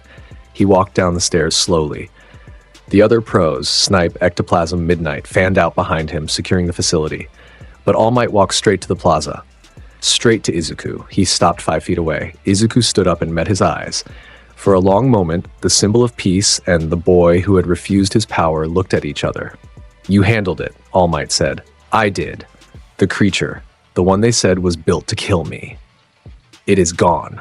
All Might looked at the Nomu's remains, at the black energy still fading from the wounds, at the two clean halves of a creature designed to withstand everything he could throw at it. He looked back at Izuku. "Thank you, young Midoriya." "You do not need to thank me," Izuku said. "This is what I am here for." All Might's smile returned, smaller than usual, quieter, but real. "Yes," he said. "I believe it is." The cleanup took hours. Aizawa was rushed to Recovery Girl. The students were debriefed. The media descended like vultures. The footage from the USJ's internal cameras was classified immediately. The government was not ready for the public to see what Izuku had done to the Nomu. But the students talked. Of course they talked. By the end of the day, every student at UA knew. By the end of the week, the hero community knew. Something had arrived at UA Academy. Something that did not fit into any existing category. Something that had killed an anti-symbol weapon with a single swing of a black sword. The world was watching. Izuku Midoriya went home that night, ate his mother's cooking, and slept without dreams. The UA Sports Festival was the biggest event on the hero calendar. Bigger than any agency press conference. Bigger than most villain attacks. Broadcasted internationally. Watched by millions. The stage where future heroes announced themselves to the world. For Class 1A, it was personal. The USJ attack had marked them. They were the class that survived a villain invasion. The class with the green-haired boy who killed the Nomu. The media called them the attack class. The other students called them lucky or cursed, depending on who you asked. On the morning of the festival, Class 1A gathered in their waiting room. The energy was electric. Nerves, excitement, ambition, fear. Students paced, stretched, talked strategy. Izuku sat by the window, eyes closed, breathing slow. The chain mark on his arm pulsed faintly in the sunlight. Todoroki approached him. The son of Endeavor, the number 2 hero, stood in front of Izuku with his hands in his pockets and his mismatched eyes focused with an intensity that bordered on painful. Midoriya. Izuku opened his eyes. Todoroki-kun. I am going to defeat you in this festival. No preamble. No hedging, just the flat statement of intent. Izuku studied him, saw the tension, saw the rage buried under ice and manners, saw the burn scar, saw the way Todoroki's left hand, the fire side, was clenched in his pocket. You will only use half your power, Izuku said. It was not a question. Todoroki's jaw tightened. My fire is his power. I will never use it. Then you will lose. Todoroki's eyes widened, then narrowed. We will see. He walked away. Izuku watched him go and said nothing else. But his expression, just for a moment, softened with something that looked a lot like understanding. The festival began. The first event was a modified obstacle race, not the standard course from Canon. UA had redesigned it after the USJ attack. The obstacles were harder. The robots were bigger. The course was 3 times longer, with environmental hazards including collapsing terrain, wind tunnels, and a final section that required crossing a massive chasm on narrow platforms while robots fired rubber projectiles from below. For most students, it was brutal. Izuku shunpoed to the finish line in 14 seconds. He crossed the chasm by walking across the air, compressing Reiatsu beneath his feet to create invisible platforms. The cameras caught him mid-stride, 30 meters above the abyss, walking as calmly as if he were strolling down a hallway. Present Mike lost his voice trying to commentate. He's walking on air! He is literally walking on air! Is that legal? Somebody tell me if that's legal. Aizawa, in the commentary booth beside him with his arm in a cast, said nothing. He just stared at the screen. The cavalry battle was next. Teams of 4, headbands representing point values. The first place finisher wore the 10 million point headband, like Izuku's headband. Every team in the festival targeted him. 36 students converging on one person. Izuku's team was Uraraka, Tokoyami, and Yaoyorozu. He chose them deliberately, not for their power, for their trust. Stay close to me, he told them. I will handle the rest. The battle started. Teams charged. Quirks fired. Izuku released his Reiatsu, not the full weight, just enough. A dome of spiritual pressure that settled over his team like an invisible shield. Every student who entered the dome felt it. The sudden heaviness, the cold, the instinctive scream of every cell in their body telling them to run. Team after team pulled back. They could not get close. Their bodies refused. Their quirks faltered. Not because they were erased, but because the human beings using them were operating under a pressure their minds could not rationalize. Bakugo tried. He launched himself at Izuku's team on a pillar of explosions, screaming, defiant, furious. He made it 10 meters into the dome before his arms went heavy and his vision blurred and his explosion sputtered. He fell, crashed into the ground, got back up, tried again, made it 12 meters, fell again. On the 3rd attempt, Izuku looked at him. You are brave, Katsuki, he said. Quiet enough that only Bakugo heard. But bravery alone is not enough. Not against this. Bakugo's response was unprintable. The cavalry battle ended. Izuku's team had not lost a single point. They had not moved from their starting position. Ladies and gentlemen, Present Mike announced, his voice cracking. For the first time in sports festival history, a team has won the cavalry battle without taking a single step. The crowd erupted, not with cheers, with something deeper and wilder. The kind of noise that happens when 70,000 people collectively realize they are watching something that has never happened before and might never happen again. The tournament bracket was posted, single elimination, 1-on-1. Izuku's path to the finals was straightforward. He handled every opponent the same way, with respect, with speed, with absolute inarguable dominance. His first match was against Ibara Shiozaki, the Vine girl from Class 1B. She launched a tidal wave of thorned vines across the arena. Izuku stepped through them. The vines wrapped around him and snapped. Not because he tore free, because the Reiatsu hardening his skin was harder than steel, and the vines simply could not maintain their grip. He walked through the attack like walking through a curtain, placed a single finger on her forehead, and pushed. She slid out of bounds. Match time. 9 seconds. His second match was against Fumikage Tokoyami. Dark Shadow lunged at him, the sentient shadow beast that was Tokoyami's quirk, aggressive and powerful. Izuku looked at Dark Shadow. The shadow looked at Izuku, and then Dark Shadow retreated, voluntarily, pulled itself back into Tokoyami's body and refused to come out. "I cannot fight him," Dark Shadow whispered from inside Tokoyami's chest. "I will not." Tokoyami surrendered. He walked out of the arena with dignity, and Izuku gave him a respectful nod as he passed. In the stands, Endeavor, the flame hero, number 2, sat forward in his seat. His turquoise eyes were blazing. Not with admiration, with calculation. This boy's power was beyond anything in his understanding. And his son was about to face him. The semifinals. Shoto Todoroki versus Izuku Midoriya. The stadium was full. Standing room only. Every pro hero in the country was watching. Every network was broadcasting. The air in the arena was thick with anticipation, the kind of tension that makes your teeth ache. Todoroki walked to his side. His right side steamed with cold. His left side was motionless. He had made his declaration. Ice only, half his power. He would rather lose than use the flames his father had bred into him. Izuku walked to his side. Hands at his sides, no sword drawn, no Reiatsu released. Calm. Waiting. Midnight raised her hand. "Begin!" Todoroki moved immediately. His right foot slammed into the ground, and a glacier erupted from the point of contact. A tidal wave of ice, massive, towering, 100 tons of frozen matter racing across the arena floor with enough force to freeze a city block solid. It was his strongest opening move. The move that had one-shot opponents in every previous round. The glacier reached Izuku and stopped. Izuku had not moved, had not drawn his sword, had not dodged or blocked or countered. He had simply released his spiritual pressure. The Reiatsu poured off his body like heat from a forge, invisible but absolute, a pressure wave that hit the glacier and did something impossible. The ice cracked, not from heat, not from impact, from the sheer force of will and energy pressing against it. The glacier shattered, starting from the point closest to Izuku and spreading backward in a cascading wave of destruction. Ice exploded into powder. Massive chunks blew apart into crystal dust. The 100-ton glacier disintegrated in under 2 seconds, and the fine mist of ice particles hung in the air like glitter, catching the stadium lights.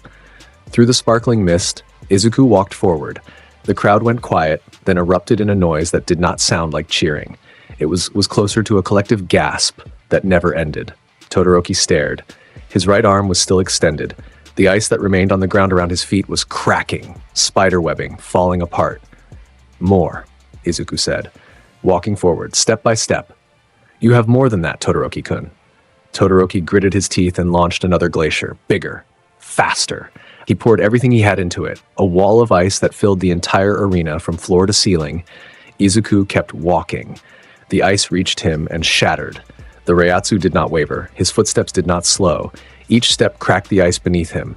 Each step carried a weight that the frozen water could not withstand. He walked through a glacier, just walked through it, like it was fog. "More," Izuku said again. "Closer now. 30 feet, 20. Use everything, Todoroki-kun. Do not hold back." Todoroki backed up. His right side was screaming. The cold was eating at him, his body temperature dropping, frost forming on his skin. He was reaching his limit. The ice was not enough. Nothing was enough. Izuku stopped 10 feet away. "You are rejecting your own power out of spite," Izuku said. His voice carried across the silent stadium. "It is foolish." Todoroki's jaw clenched. "You don't know anything about...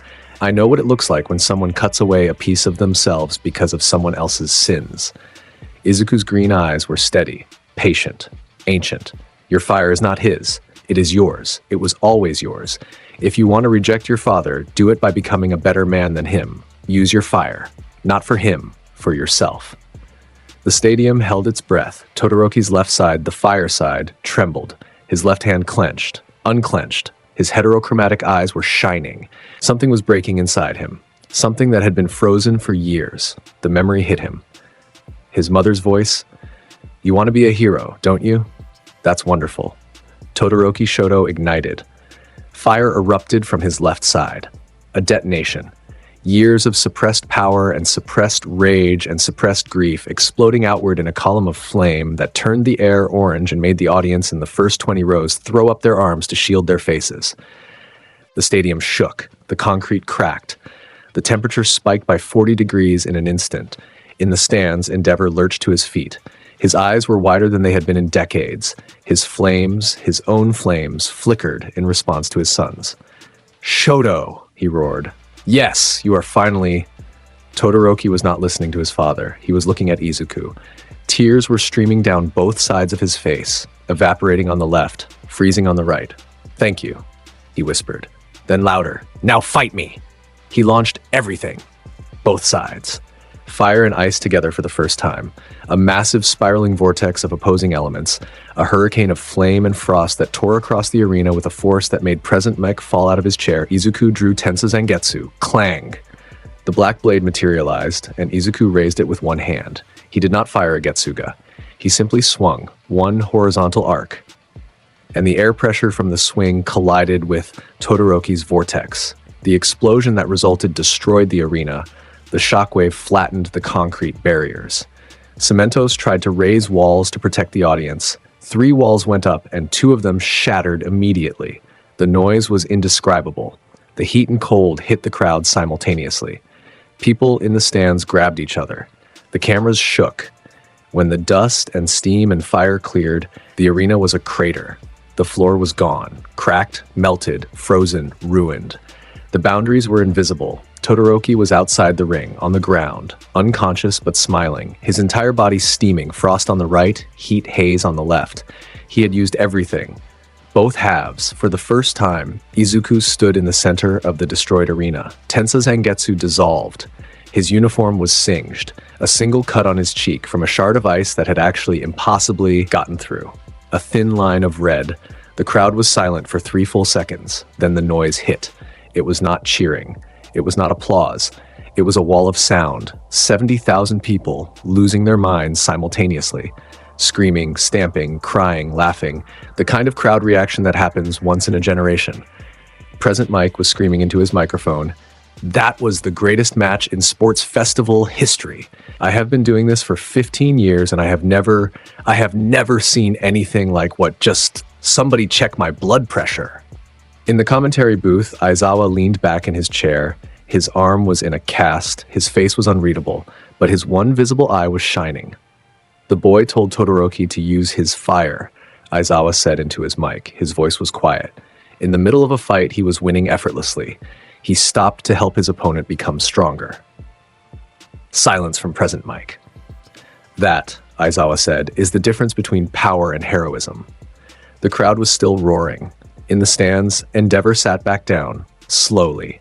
His turquoise eyes were fixed on the boy in the destroyed arena. The boy who had done what Endeavor had spent 20 years failing to do, he had made Shoto use his fire. Not through force, not through breeding, not through abuse, through words. Endeavor's fists clenched on his knees. His flames dimmed. For the first time in his life, the number 2 hero did not feel anger at being surpassed. He felt shame. The finals were a formality. Izuku faced Bakugo in the championship match, and the blonde boy fought with everything he had. Every technique, every explosion, every ounce of rage and pride and desperation compressed into a 15-minute battle that would have leveled any opponent who was not Izuku Midoriya. But Izuku was Izuku. He did not draw his sword. He did not release his Reiatsu. He fought Bakugo hand-to-hand, matching speed, trading blows, treating the blonde boy with something that Bakugo would later realize, much later in the quiet of his room at 3 a.m., was respect. Izuku could have ended it in a second. Everyone knew it. Bakugo knew it. But Izuku let him fight, let him throw everything. Let him rage and burn and explode and push himself to the absolute limit of what Katsuki Bakugo could be. And then, when Bakugo's arms shook and his sweat ran thin and his explosions sputtered, Izuku stepped inside his guard and pressed 2 fingers against his forehead. "Good fight, Katsuki," he pushed. Gently. Bakugo fell backward over the boundary line. Izuku Midoriya wins the UA Sports Festival. Present Mike's voice cracked. The crowd was already on their feet. Bakugo lay outside the ring and stared at the sky. His hands were trembling, his palms were raw, his chest was heaving. Good fight. He had said, good fight. Bakugo closed his eyes, and somewhere in the deepest, most private part of his mind, the part that no amount of pride could reach, he admitted something he would never say out loud. He was not angry. He was motivated. The medal ceremony happened. Izuku stood on the podium. Gold medal around his neck. The crowd was still chanting. Cameras flashed. He looked out at the stadium, at the crowd, at the pros, at the cameras, at his classmates, at his mother in the stands crying and smiling at the same time, and he felt the chain on his arm pulse, warm, steady, like a heartbeat. Are you watching? He thought. Not to anyone in the stadium, to someone further away. Someone who had stood on the edge of death a long time ago and chosen to swing anyway. I am carrying it forward. The metal was cold against his chest. The sun was warm on his face. And for one perfect moment, Izuku Midoriya felt at peace. 3 weeks after the sports festival, everything caught fire. The hero killer, Stain. Chizome Akaguro, the most dangerous vigilante in Japan. A man who had murdered 17 pro heroes and crippled 23 more. A man whose ideology was a virus, infecting the underworld, inspiring copycats, shaking the foundations of hero society. He believed that heroes were corrupt, that the system bred glory seekers and frauds, that only those who fought with pure conviction deserved the title.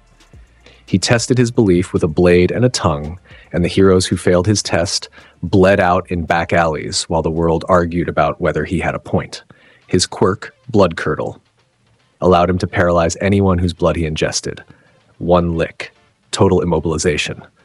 Duration depended on blood type. It made him a nightmare in close quarters. One cut was all he needed. He arrived in Hosu City during the internship week. Class 1A had been sent to various hero agencies across the country. Todoroki was with Endeavor's agency, Uraraka was with Gunhead, Bakugo was with Best Genist. Tenya Ida was in Hosu, not by accident. Ida's older brother, Tensei Ida, the turbo hero Ingenium, had been Stain's latest victim. Paralyzed from the waist down, career ended. Life shattered, Tenya was hunting.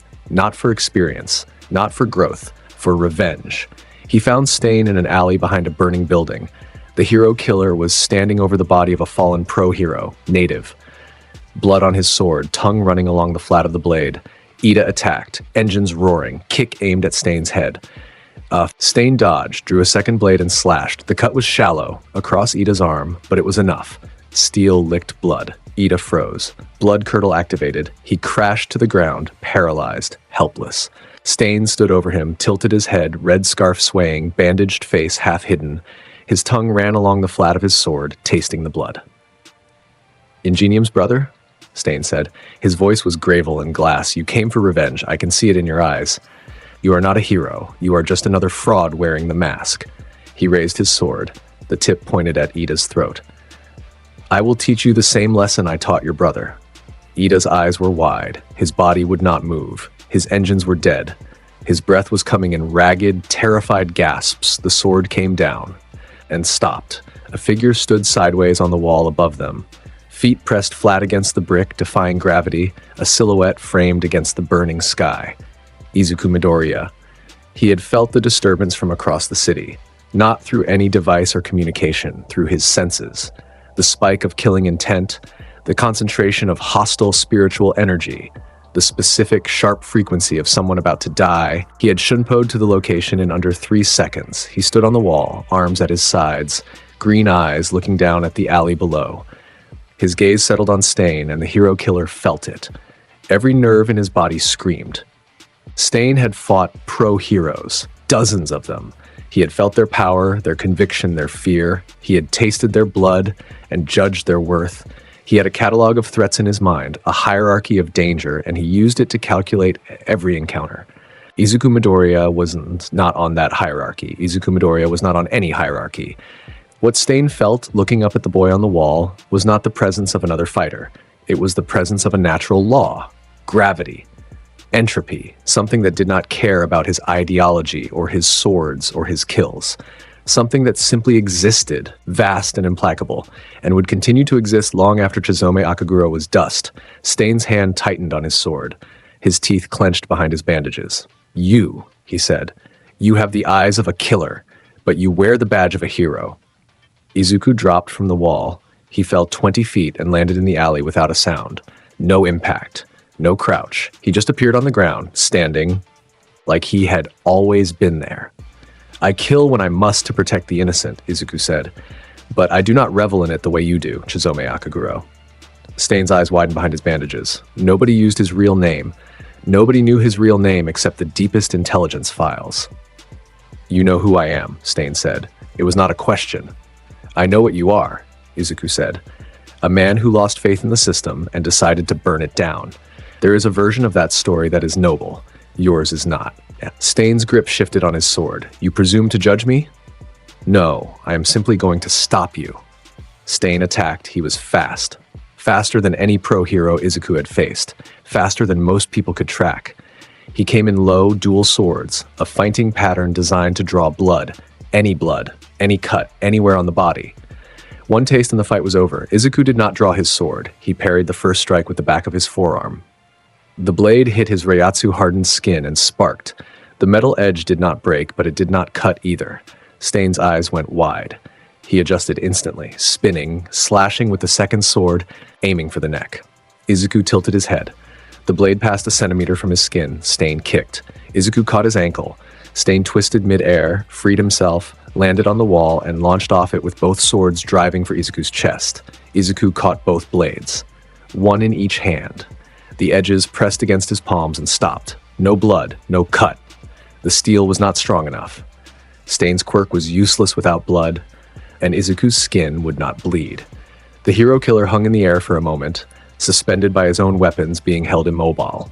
His red eyes met Izuku's green ones. In those eyes, Stain saw something he had been searching for across 17 murders and 23 cripplings. Something he had only ever seen in one other person. True conviction. Not heroism performed for cameras, not justice as a career. Real, quiet, bone-deep resolve. The will to protect that came not from ideology, but from the marrow, from the soul. Stain's lips twitched behind his bandages. A smile, mad and bitter and genuine. "There it is," he whispered. "You are real." Izuku released the blades. Stain dropped back. Before the hero killer could reset his stance, Izuku summoned Tensa Zangetsu. Clang. The black blade materialized, and Izuku swung, invisible arc that moved faster than the eye could follow. Every weapon on Stain's body shattered simultaneously. Both swords, the 3 hidden knives, the 2 boot blades, every piece of metal he carried disintegrated into fragments that clattered to the alley floor like metal rain. The air pressure from the swing ruffled Stain's scarf and pushed his hair back. Stain looked down at his empty hands, looked at the fragments of his weapons, looked at Izuku. Izuku stepped forward. One step. He drove the hilt of Tensa Zangetsu into Stain's solar plexus. Focus strike to the nerve cluster. Stain folded. His eyes rolled back. His knees buckled. He hit the ground and did not get up. The entire fight had lasted 11 seconds. Izuku dismissed his sword. He looked down at the unconscious hero killer, then turned to Ida. The paralysis was already fading. Ida lay on the ground, eyes wide, tears running down his cheeks. His fists were clenched. His engines were cold. Izuku knelt beside him. "Vengeance only clouds your vision, Ida-kun," Izuku said. His voice was quiet, kind. The voice of someone who understood loss in a way that transcended words. "Let the law handle him. We are here to save lives, not to take them." Ida's jaw trembled. "He, my brother, he took everything from... And you will honor your brother by being the hero he always believed you could be, not by becoming the thing that broke him." Ida closed his eyes. The tears came harder, but he nodded. Izuku helped him up. Then he helped Native, the fallen pro-hero, battered but alive. He slung one of Native's arms over his shoulder, and Ida took the other, and they walked out of the alley together. Behind them, the unconscious hero killer lay in the wreckage of his own weapons, defeated by a boy who had not needed to use a single name technique. At the mouth of the alley, Todoroki arrived. He had tracked Ida's location through his phone, had come running, fire blazing, ready for war. He skidded to a halt and saw Izuku, Ida, and Native walking toward him. He looked past them into the alley, saw Stain on the ground, saw the shattered weapons. "Is that the hero killer?" Izuku said. "He is unconscious. Contact the authorities." Todoroki stared at him. "You fought him alone?" It was a brief conversation, a pause. "You are insane," Todoroki said, but there was a smile on his face, small, real. "Possibly," Izuku said. The police and pro-heroes arrived within minutes. Stain was restrained, cuffed, loaded into a secure transport. Gran Torino showed up and lectured them about recklessness. Endeavor arrived and tried to take credit. The media swarmed. But the story that spread, the real story, the one that the students whispered and the underground heroes repeated and the forums dissected, was simpler than any headline. A boy with a black sword had defeated the hero killer in 11 seconds, without being cut, without bleeding, without using a single named attack. In the days that followed, the video from a nearby security camera leaked. It was grainy, low quality, shot from a bad angle, but it showed enough. Izuku standing in the alley, Stain attacking, Izuku catching the blades barehanded. One swing, weapons shattered, one strike, fight over. The clip went viral in hours. Millions of views, reposts, edits, fan analysis, slow-motion breakdowns. The internet had given Izuku a name after the sludge villain incident, the Black Swordsman. After the sports festival, they added another, the Transcendent. After the Stain video, they stopped trying to name him. Some things do not need names. Some things are simply known. The night after Stain's capture, Hosu City was quiet. The fires were out, the ambulances were gone, the streets were empty except for the occasional police patrol and the distant hum of news helicopters still circling the damage zones. Izuku walked through the city alone. He had excused himself from the group debrief, told them he needed air. They let him go. After what they had seen him do, nobody was going to argue. His feet moved without direction. His hands were in his pockets. His school uniform was torn from the fight, a rip along the sleeve, dust on the shoulders, a scuff on his shoe. The chain mark on his arm pulsed faintly in the dark, a soft black glow that only he could see. The city stretched out around him. Streetlights cast long pools of amber on the wet pavement. A stray cat watched him from a fire escape. Somewhere distant, a siren wailed and faded. Izuku stopped on a bridge, leaned against the railing, looked down at the water below. Dark, slow, reflecting the city lights in long, wavering lines. He thought about Stain, about the look in the man's eyes when he recognized something real in Izuku's gaze, about the word he had used, real. He thought about Ida, crying in the alley, about the weight of loss that drove good people to dark places, about the brother who would never walk again and the brother who almost threw his future away for revenge. He thought about Todoroki, igniting his fire for the first time in years. About the tears that evaporated on one side and froze on the other. He thought about Bakugo, lying outside the ring at the sports festival, not angry for the first time in his life. He thought about All Might, standing on that sidewalk, watching him walk away. He thought about Aizawa, typing, "I have no idea what this kid is," and meaning it as the highest compliment he knew how to give. He thought about his mother, about Katsudon and warm kitchens, and the way she always looked at him like she could see something in him that she could never quite name. The chain on his arm pulsed. Somewhere deep in his soul, deeper than memory, deeper than identity, deeper than the 14 years of Izuku Midoriya's life, an old voice stirred. Not words. A feeling. A warmth. Protect them. Izuku closed his eyes, let the night air wash over him, let the sounds of the city fill the silence.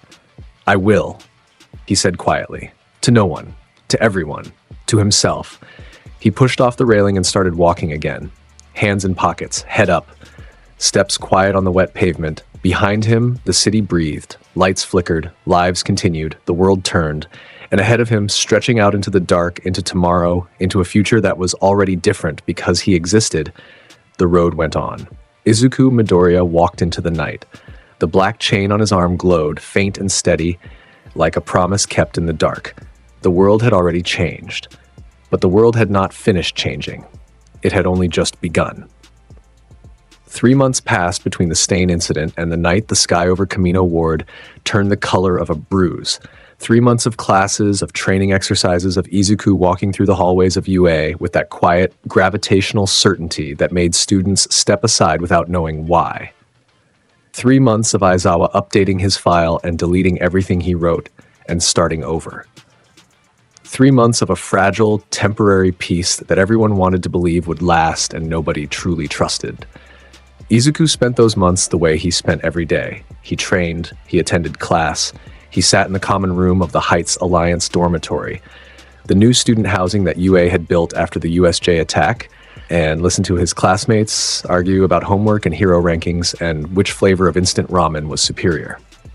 He ate dinner with his mother on weekends. He stood on the roof at 3 in the morning, Tensa Zangetsu in his hand, and swung until the motion was indistinguishable from breathing. He did one other thing during those 3 months. Something nobody saw. He searched. His spiritual senses had been sharpening since the day Tensa Zangetsu materialized on that beach.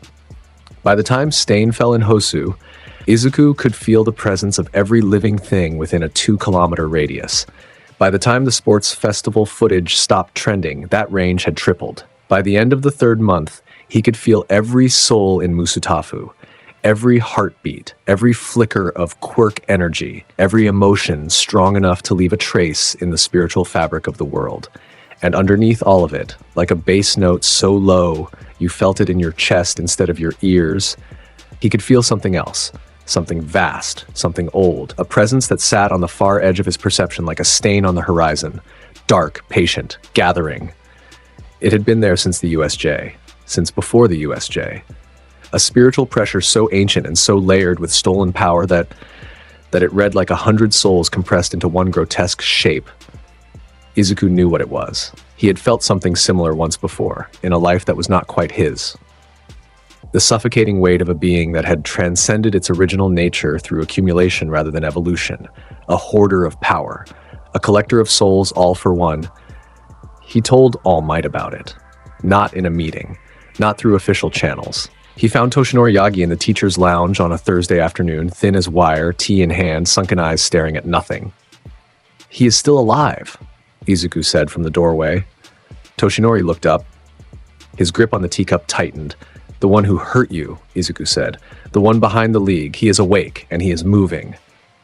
Toshinori set down his tea. His hands were steady, but the effort it took to keep them that way showed in his jaw. "All for one," Toshinori said. "You can feel him?" "I have been feeling him for months. The pressure is building. He is preparing something." Toshinori closed his eyes. When he opened them, there was iron there. Old, weathered, tired iron. But iron still. "He will come for me," Toshinori said. "He always comes for the holder of One for All. It is personal for him." "Then he will come," Izuku said, "and we will be ready." Toshinori studied the boy in the doorway. 15 years old, green hair, calm eyes. The faintest black glow pulsing under his right sleeve where the chain mark lived. "Young Midoriya," Toshinori said. "All for One is the most dangerous man who has ever lived. He has existed for over a century. He has stolen hundreds of quirks. He nearly killed me 6 years ago, and I was in my prime. Whatever you have faced so far, the Nomu, Stain, the USJ, he is a different order of magnitude. I know. Do you?" Izuku met his eyes, green into blue. And in that look was something that made Toshinori's breath catch, a recognition, deep and distant, like looking into a mirror that reflected someone else's lifetime. "That thing has been eating souls for years," Izuku said. "I can feel every one of them screaming inside him, hundreds of people, consumed, absorbed, packed into one body like fuel in a furnace." He paused. "I have fought monsters like him before." Toshinori heard the words. "Then we will be ready," Toshinori said. 3 weeks later, on a Wednesday night, the bass note in Izuku's senses spiked. He was in his dormitory room. Midnight. The building was quiet. Ida was asleep across the hall. Todoroki's room was dark. The campus was still. The spike hit Izuku like a physical blow. His eyes opened. He had been lying on his bed, fully clothed, because something in his bones had told him tonight was the night. And the chain on his arm blazed to life. Black light raced from wrist to elbow. The air in his room compressed. The glass of water on his desk cracked. He stood up. Camino Ward, 20 kilometers south. A residential district that had been under surveillance for weeks after a tip about League activity. The spike was coming from there. Massive, layered, cruel. All for One. Awake, active, stepping out of the shadows for the first time in years, and with him, a second spike. Smaller but furious. Shigaraki, the League. Nomu, dozens of them, their empty spiritual signatures clustering like dark spots on a radar. Izuku opened his window. The night air hit his face, his phone buzzed. A campus-wide alert, the Hero Network was activating. Best Jeanist's agency had just gone dark. Camino Ward was under attack. Pro-heroes were mobilizing. All Might was already in transit. Izuku did not read past the first line. He stepped out the window. Shunpo. The air cracked. The window frame splintered from the pressure differential. He crossed the 20 kilometers to Camino Ward in 3 steps, each one covering 6-7 kilometers, each one collapsing the air behind him with a sound that woke up every person beneath his path and made them think, briefly, that thunder had hit without lightning. He arrived above Camino Ward and stopped, midair, standing on compressed Reiatsu 60 meters above the ground, looking down at the destruction. It was already bad. The central blocks of the ward were gutted. Buildings leaned at broken angles. Fires burned. The street level was a war zone. Rubble, smoke, the scattered remains of vehicles and storefronts. In the middle of it all, a crater. And rising from the crater, a figure, all for one. The man, if he could still be called a man, stood in a dark suit, his head a ruin of scar tissue, his face smooth and featureless where eyes should have been. He did not need eyes. He had stolen senses far more refined than sight. He had stolen everything. His spiritual pressure was a sickness. Izuku felt it from 60 meters up, and his jaw tightened. It was exactly what he had sensed for months, that bass note, that dark accumulation. Except now it was unleashed, uncompressed, pouring off the man in waves that bent the air and killed the grass and made the fires flicker and shrink. Around him, the League of Villains scattered through the ward like rats, Shigaraki directing from behind Kurogiri's mist. Dabi on a rooftop, blue flames licking at the dark, twice. Compress, Spinner, Toga, all of them deployed, all of them in motion. And the Nomu, a new generation, 12 of them. Bigger, faster, meaner than the USJ variant. Each one a collection of stolen quirks packed into an engineered body, purpose-built for violence. The pro-heroes were responding. Izuku could feel them converging. Best Jeanist's team, Endeavor's agency, Tiger and the Wild Wild Pussycats from the north, Edge-a-Shot from the east, and above all of them, burning bright even in his weakened state, All Might. Minutes away, Izuku dropped 60 meters of free fall, and he landed in the center of the ward without a sound. His feet touched the broken asphalt and the ground dimpled beneath him, a shallow crater forming from the weight of his Reiatsu compressing into the earth at the moment of contact. The nearest Nomu sensed him. Turned. Charged.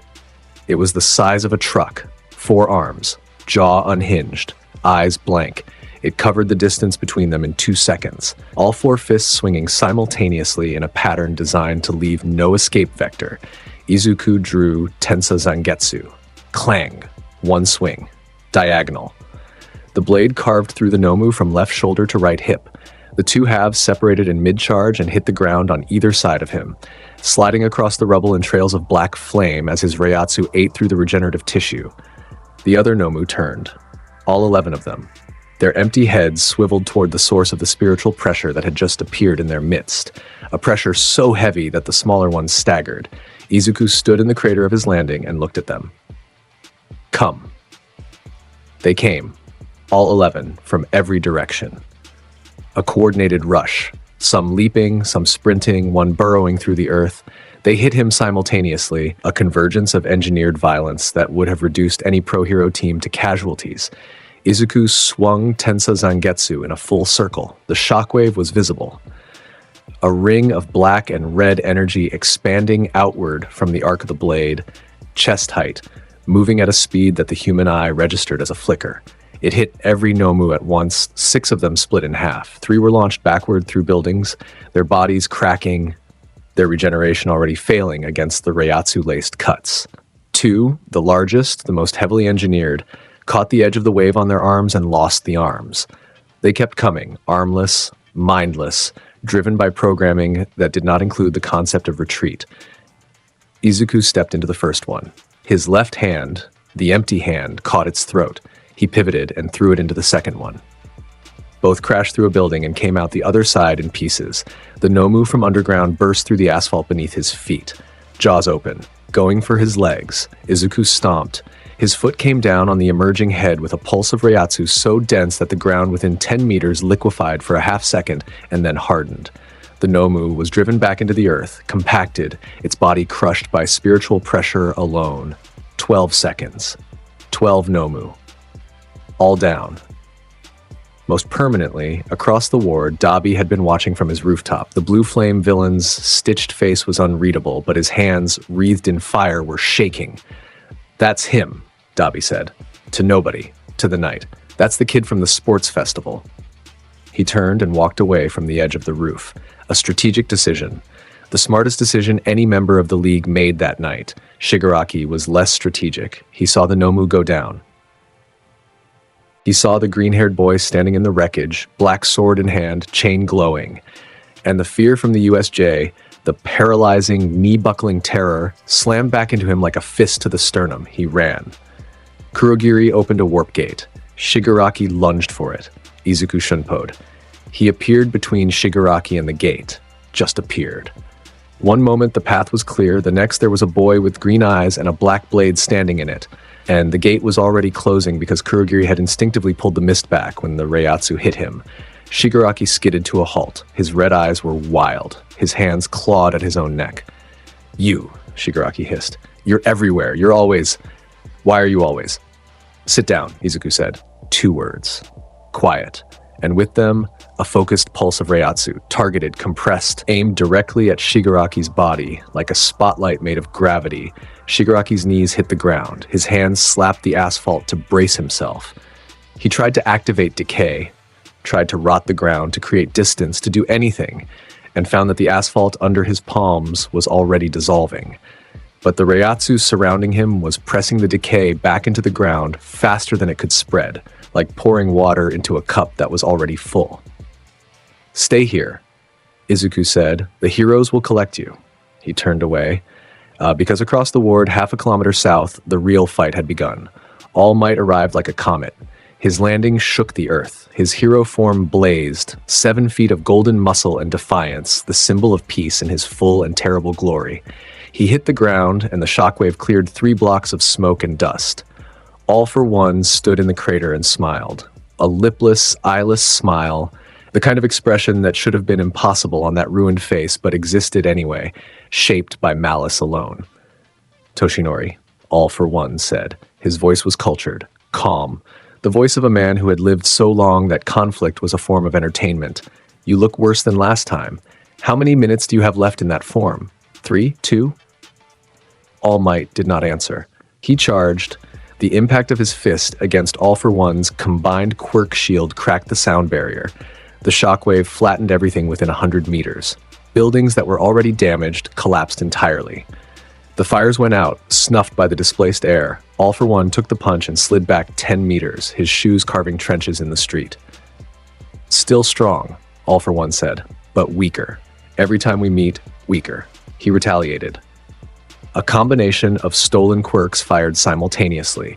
Kinetic amplification, air cannon, impact recoil, strength multiplier, layered into one devastating blow that hit All Might square in the chest.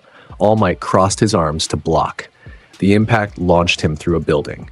He burst through the far wall and caught himself on the street, boots digging trenches, and charged back in. The fight escalated. 2 titans clashing in the ruins of Camino Ward, each blow sending shockwaves that rattled windows across the city. The cameras were rolling. News helicopters circling at maximum distance, ground crews broadcasting from behind police lines. The nation was watching. Izuku arrived at the edge of the fight and stopped. He could feel it, the ebb and flow of the battle. All Might burning through his remaining time like a candle in a windstorm, bright, furious, and fading. All for One absorbing, adapting, layering defenses, playing the long game because he had always played the long game. All Might needed to finish this himself. Izuku understood that. It was the same instinct he had carried in another life. The knowledge that some fights belong to specific people, that some burdens cannot be shared, that sometimes the greatest act of respect is to stand back and let a warrior face his destiny. So Izuku held the perimeter. The remaining League members, Compress, Twice, Spinner, Toga, were trying to move through the wreckage, some heading for Shigaraki, some heading for escape routes, some just running. Izuku cut off every path. He did not chase. He simply appeared, Shunpo carrying him from one side of the battlefield to the other in intervals that the League could not predict or outrun. Every time Compress tried to activate his quirk, Izuku was there. Every time Twice tried to create clones, the Reiatsu pressure in the area collapsed them before they could stabilize. Every time Toga tried to slip through a gap, she turned a corner and found green eyes and a black blade waiting. "This is bullshit," Toga said, blood vial in one hand, knife in the other, staring at the boy blocking her path for the third time. "You can't be everywhere." "And yet," Izuku said. She threw the knife. He caught it between two fingers. She turned and ran the other direction. He let her run into the police cordon. Behind him, the fight between All Might and All for One was reaching its peak. The blows were getting harder. The pauses between them were getting longer. All Might's form flickered, the golden hero form stuttering, his true body showing through like a signal losing reception. All for One saw it. Pressed. Hit harder. A combination that drove All Might to his knees. Another that launched him into the rubble. All Might stood up, slower this time, blood at the corner of his mouth, his left arm hanging. The wound in his side, the old wound, the one that had started all of this, was bleeding again, soaking through the costume. "Stay down, Toshinori," All for One said. He was walking forward, unhurried. "You have given this world everything you have, and it was not enough. It was never going to be enough." The symbol of peace was always a temporary measure, a band-aid on a wound that requires surgery. All Might's form shuddered, collapsed. The golden muscle melted away, and what was left was Toshinori Yagi, skeletal, bleeding, coughing blood, standing on shaking legs in a costume that hung from his frame like a flag from a broken pole. The cameras caught it. Every camera, every angle. The nation watched the symbol of peace reveal his true form, thin, broken, barely standing. And the collective intake of breath was audible from Hokkaido to Okinawa. All for One raised his arm. Dozens of quirks layered into one final strike. The air around his fist distorted, compressed, turned black with concentrated force. "Goodbye, Toshinori. You were the best of them, but best was never. Don't touch him." 2 words, spoken quietly. From directly between them, Izuku Midoriya stood where there had been empty air a fraction of a second before. He faced All for One, Tensa Zangetsu drawn, the chain on his arm blazing with black light, his green eyes level, steady, and carrying a weight that had nothing to do with anger and everything to do with certainty. All for One's eyeless face turned toward him. The smile faded. "The boy," All for One said. "The one from the sports festival? The one Tamura's Nomu could not handle." His head tilted. "I have been curious about you." "Your curiosity is irrelevant," Izuku said. All for One reached. Not physically, spiritually. The stolen quirk that allowed him to take other quirks extended outward, invisible tendrils of power reaching for whatever mechanism powered this child, searching for the genetic switch, the quirk factor, the biological anchor that every power in this world was built on. The tendrils found Izuku's soul and recoiled. All for One's hand spasmed. He stepped back, one step involuntary, the first retreating step he had taken in decades. The tendrils had touched something that was not a quirk, something that existed on a level his stolen powers could not interact with, like reaching into a fire and finding an ocean instead. Vast, deep, ancient, and completely indifferent to his grasp. "What?" All for One's voice lost its composure for the first time in living memory. "What are you?" "I am the one standing between you and him," Izuku said. "That is all you need to know." Behind Izuku, Toshinori Yagi looked up from the rubble, blood on his chin, tears in his sunken eyes. The boy who had refused one for all, the boy who had said, "I already have everything I need," was standing between him and death, and the black blade in his hand was steady, and the chain on his arm was burning, and the weight of his presence was pressing All for One backward 1 inch at a time. "Young Midoriya, rest. All Might," Izuku said without turning around. "I have them." All for One recovered. The composure returned. Thicker now, harder, the mask of a man who had lived for over a century and faced every kind of threat the world could produce. "Interesting," All for One said. "You are something new. I do not encounter new things often." He straightened. The air around him rippled. Dozens of stolen quirks activated simultaneously. Strength enhancers, speed amplifiers, durability boosters, kinetic multipliers. His body swelled. His spiritual pressure, that sick, layered, stolen darkness, surged. "Let me see what you are made of."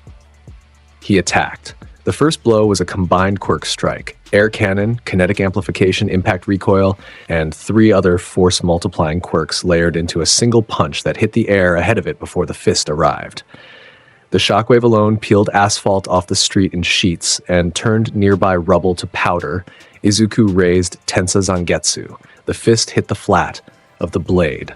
The ground beneath Izuku's feet cratered 3 meters deep. The shockwave blew outward in a perfect circle, flattening every structure within 200 meters.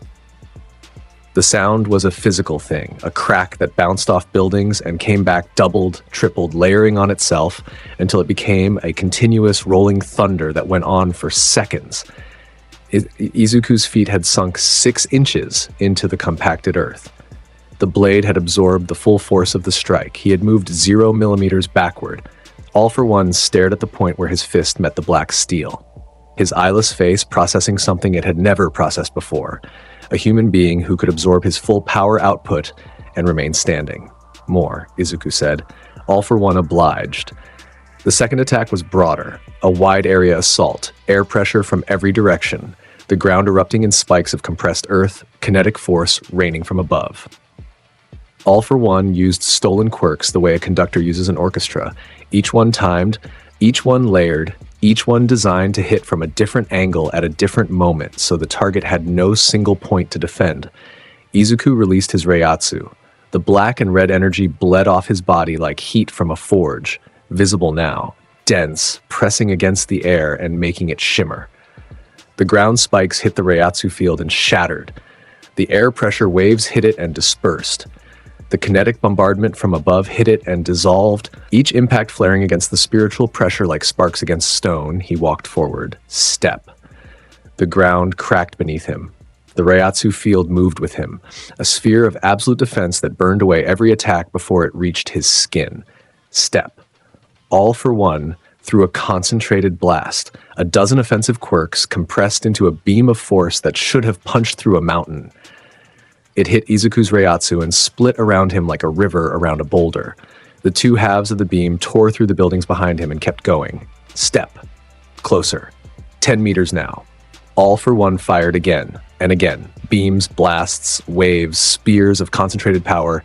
Everything in his arsenal, fired in rapid succession. A barrage that turned the space between them into a corridor of destruction. Izuku walked through it. His hair moved in the pressure. His robes rippled, his eyes stayed forward. He reached All for One. One swing. The flat of Tensa Zangetsu, blade turned sideways, striking edge angled away, hit All for One in the chest. The impact was the single loudest thing that Kamina Ward had ever experienced. Windows that had somehow survived everything prior finally gave up. The shock transferred through All for One's body and out the other side, turning the 3 buildings behind him into memory. Concrete, steel, glass, all reduced to a cloud of dust that bloomed outward like a slow-motion explosion. All for One flew through all 3. His body carved a trench in the debris field that ran for 200 meters. He hit the ground at the end of it and bounced, skipped, rolled, and came to a stop in the ruins of what had been a parking structure. For 3 seconds, nothing moved. Then, All for One stood up, slower. His suit was destroyed. His body, the body he had maintained for over a century through stolen regeneration quirks, was cracked. Literally cracked. The skin along his arms and chest was split in lines that glowed with residual spiritual energy. The Reiatsu from the impact still eating at his cells, he healed. The stolen regeneration kicked in, closing the cracks, rebuilding the tissue. But it was slower than it should have been. The Reiatsu was interfering, burning the regeneration pathways, forcing the stolen quirk to work harder, to spend more energy. All for One breathed, a ragged, wet sound. "You hit me with the flat of the blade," he said. "You held back." "I hold back for everyone," Izuku said. He was already there, Shunpo closing the distance before the last syllable. "You are simply the first to survive it."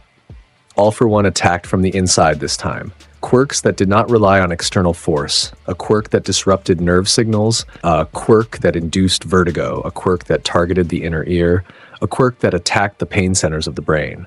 Invisible. Insidious. The kind of attacks that had broken heroes who could withstand any physical assault. Izuku felt them hit his Reiatsu field and disappear.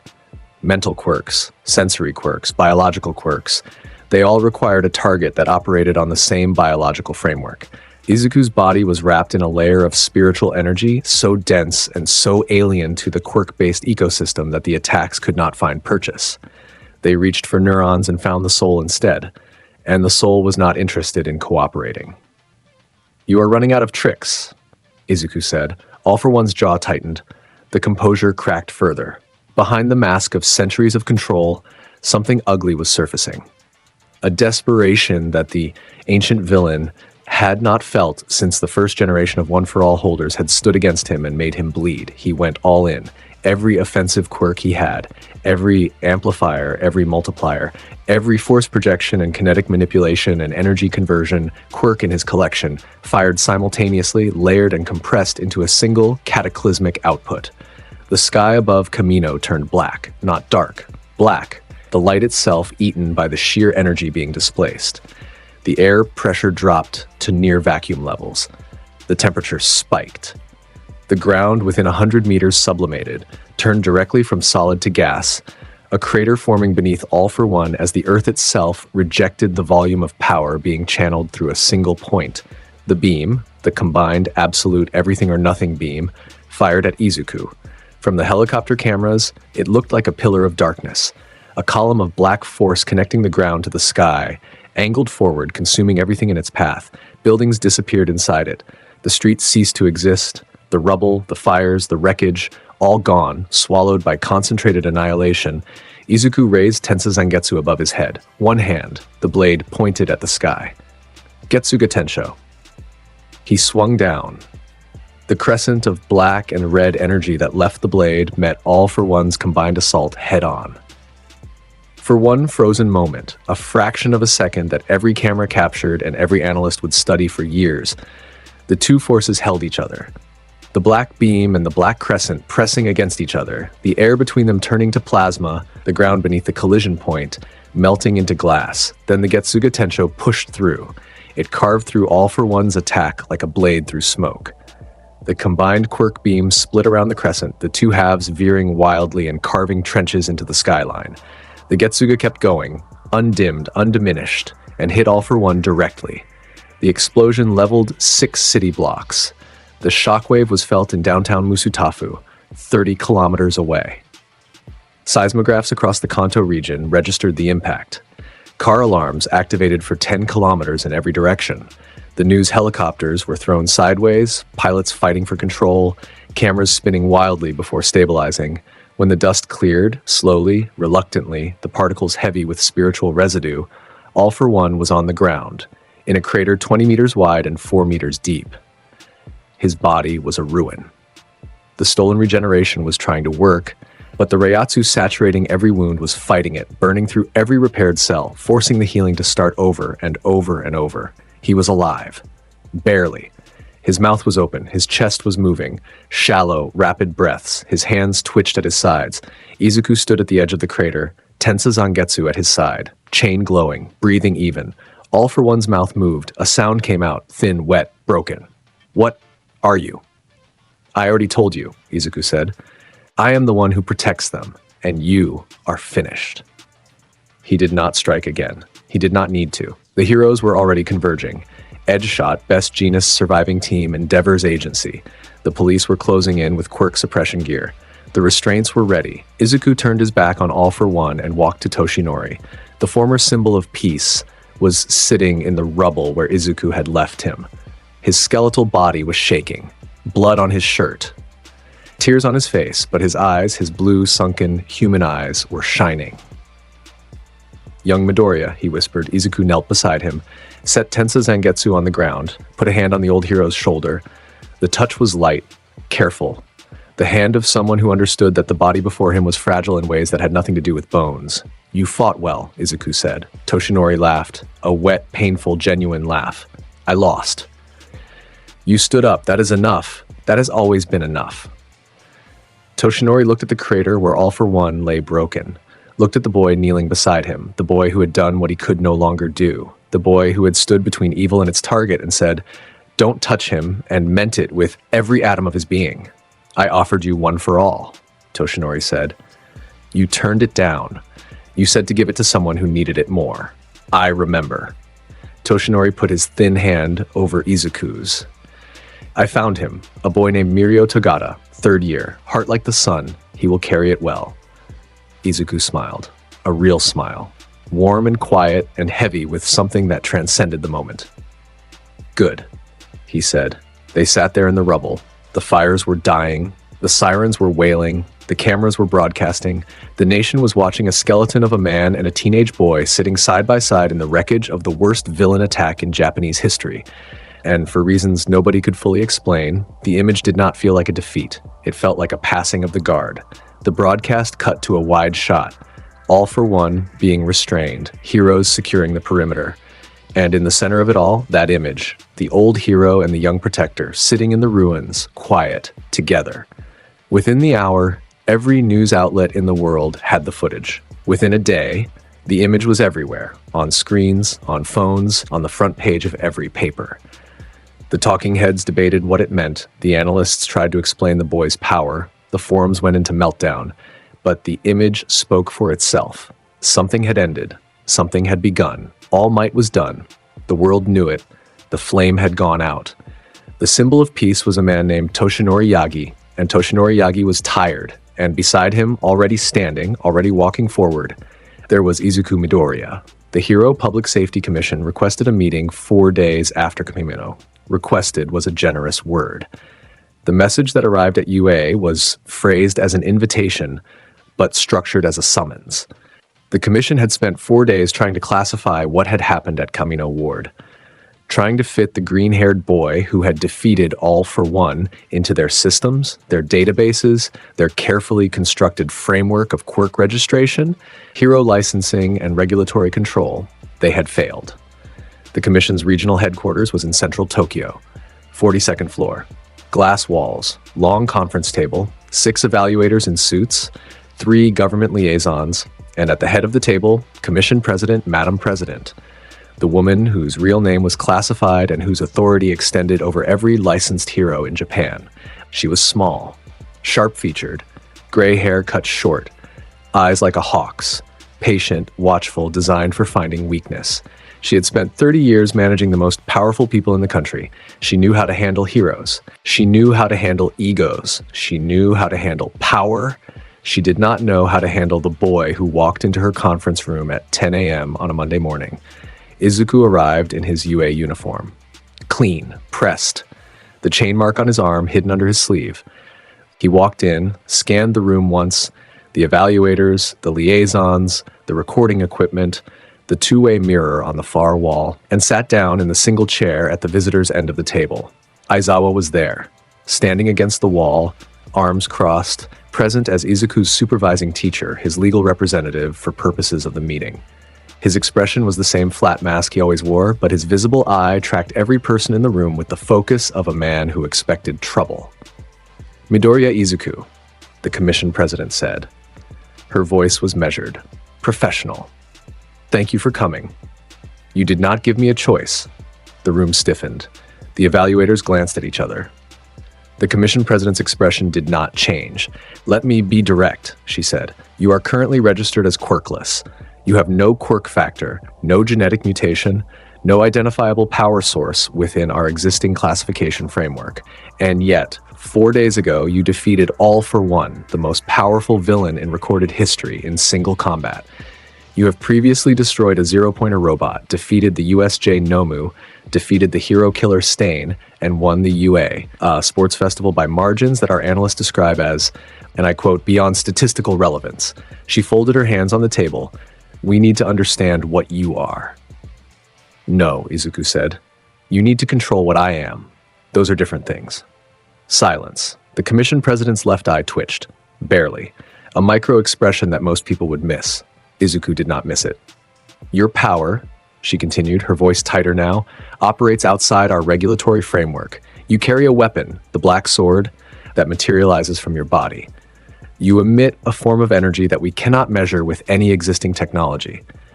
You have demonstrated physical abilities that exceed every recorded quirk in our database.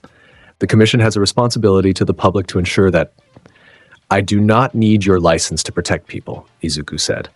His voice was level. His hands were folded on the table. His green eyes met hers without challenge or submission. Just fact. I am asking for it as a courtesy. The room was very quiet.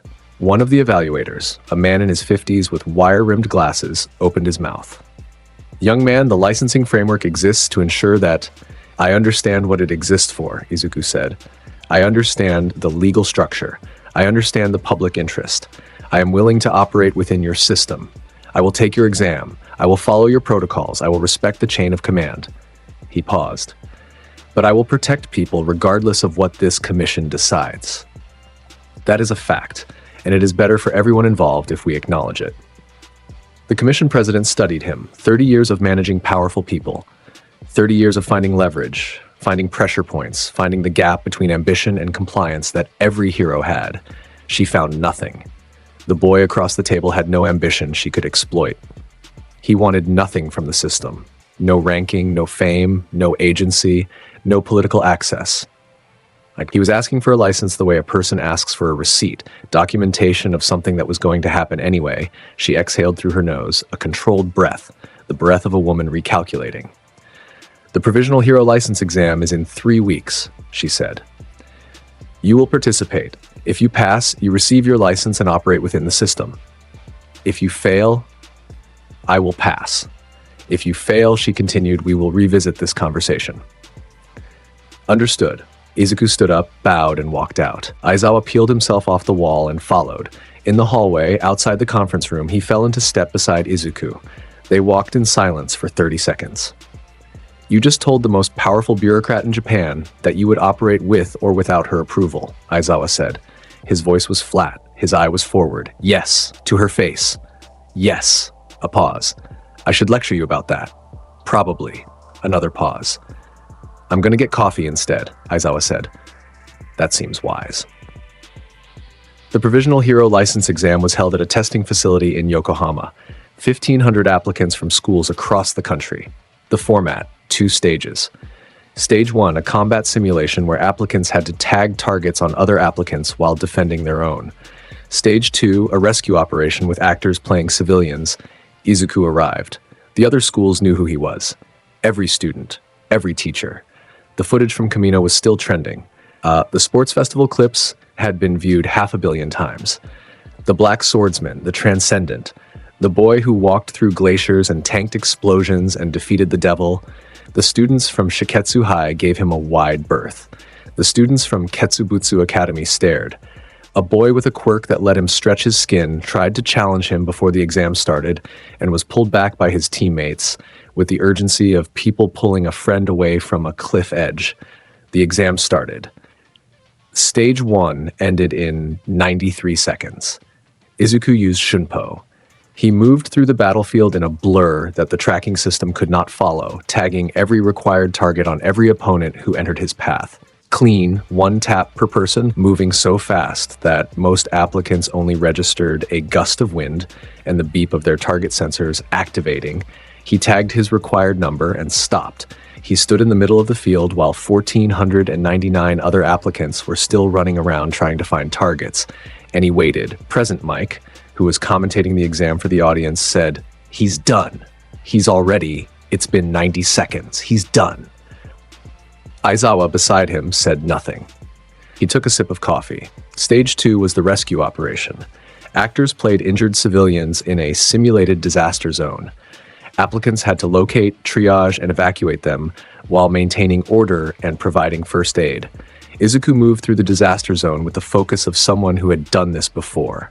In another life, in another world. His hands were steady as he stabilized a woman playing a victim with a spinal injury. His voice was calm as he directed traffic, organized evacuation routes, and coordinated with other applicants who were too stunned by his presence to argue. He carried a man playing a victim with 2 broken legs out of a collapsed building on his back, and the actor, a trained professional who had been doing this for years, broke character for a moment to whisper, "Are you real?" "Focus on your breathing," Izuku told him. He passed. Top score. The highest marks in both stages. The evaluators filled out his assessment form, and 3 of them had to take a break afterward. The license was issued that afternoon. The commission's internal report classified and distributed only to senior officials, read, Subject Midoriya Izuku has been granted a provisional hero license. His abilities remain unclassified. Recommendation, do not attempt to regulate. Cooperate.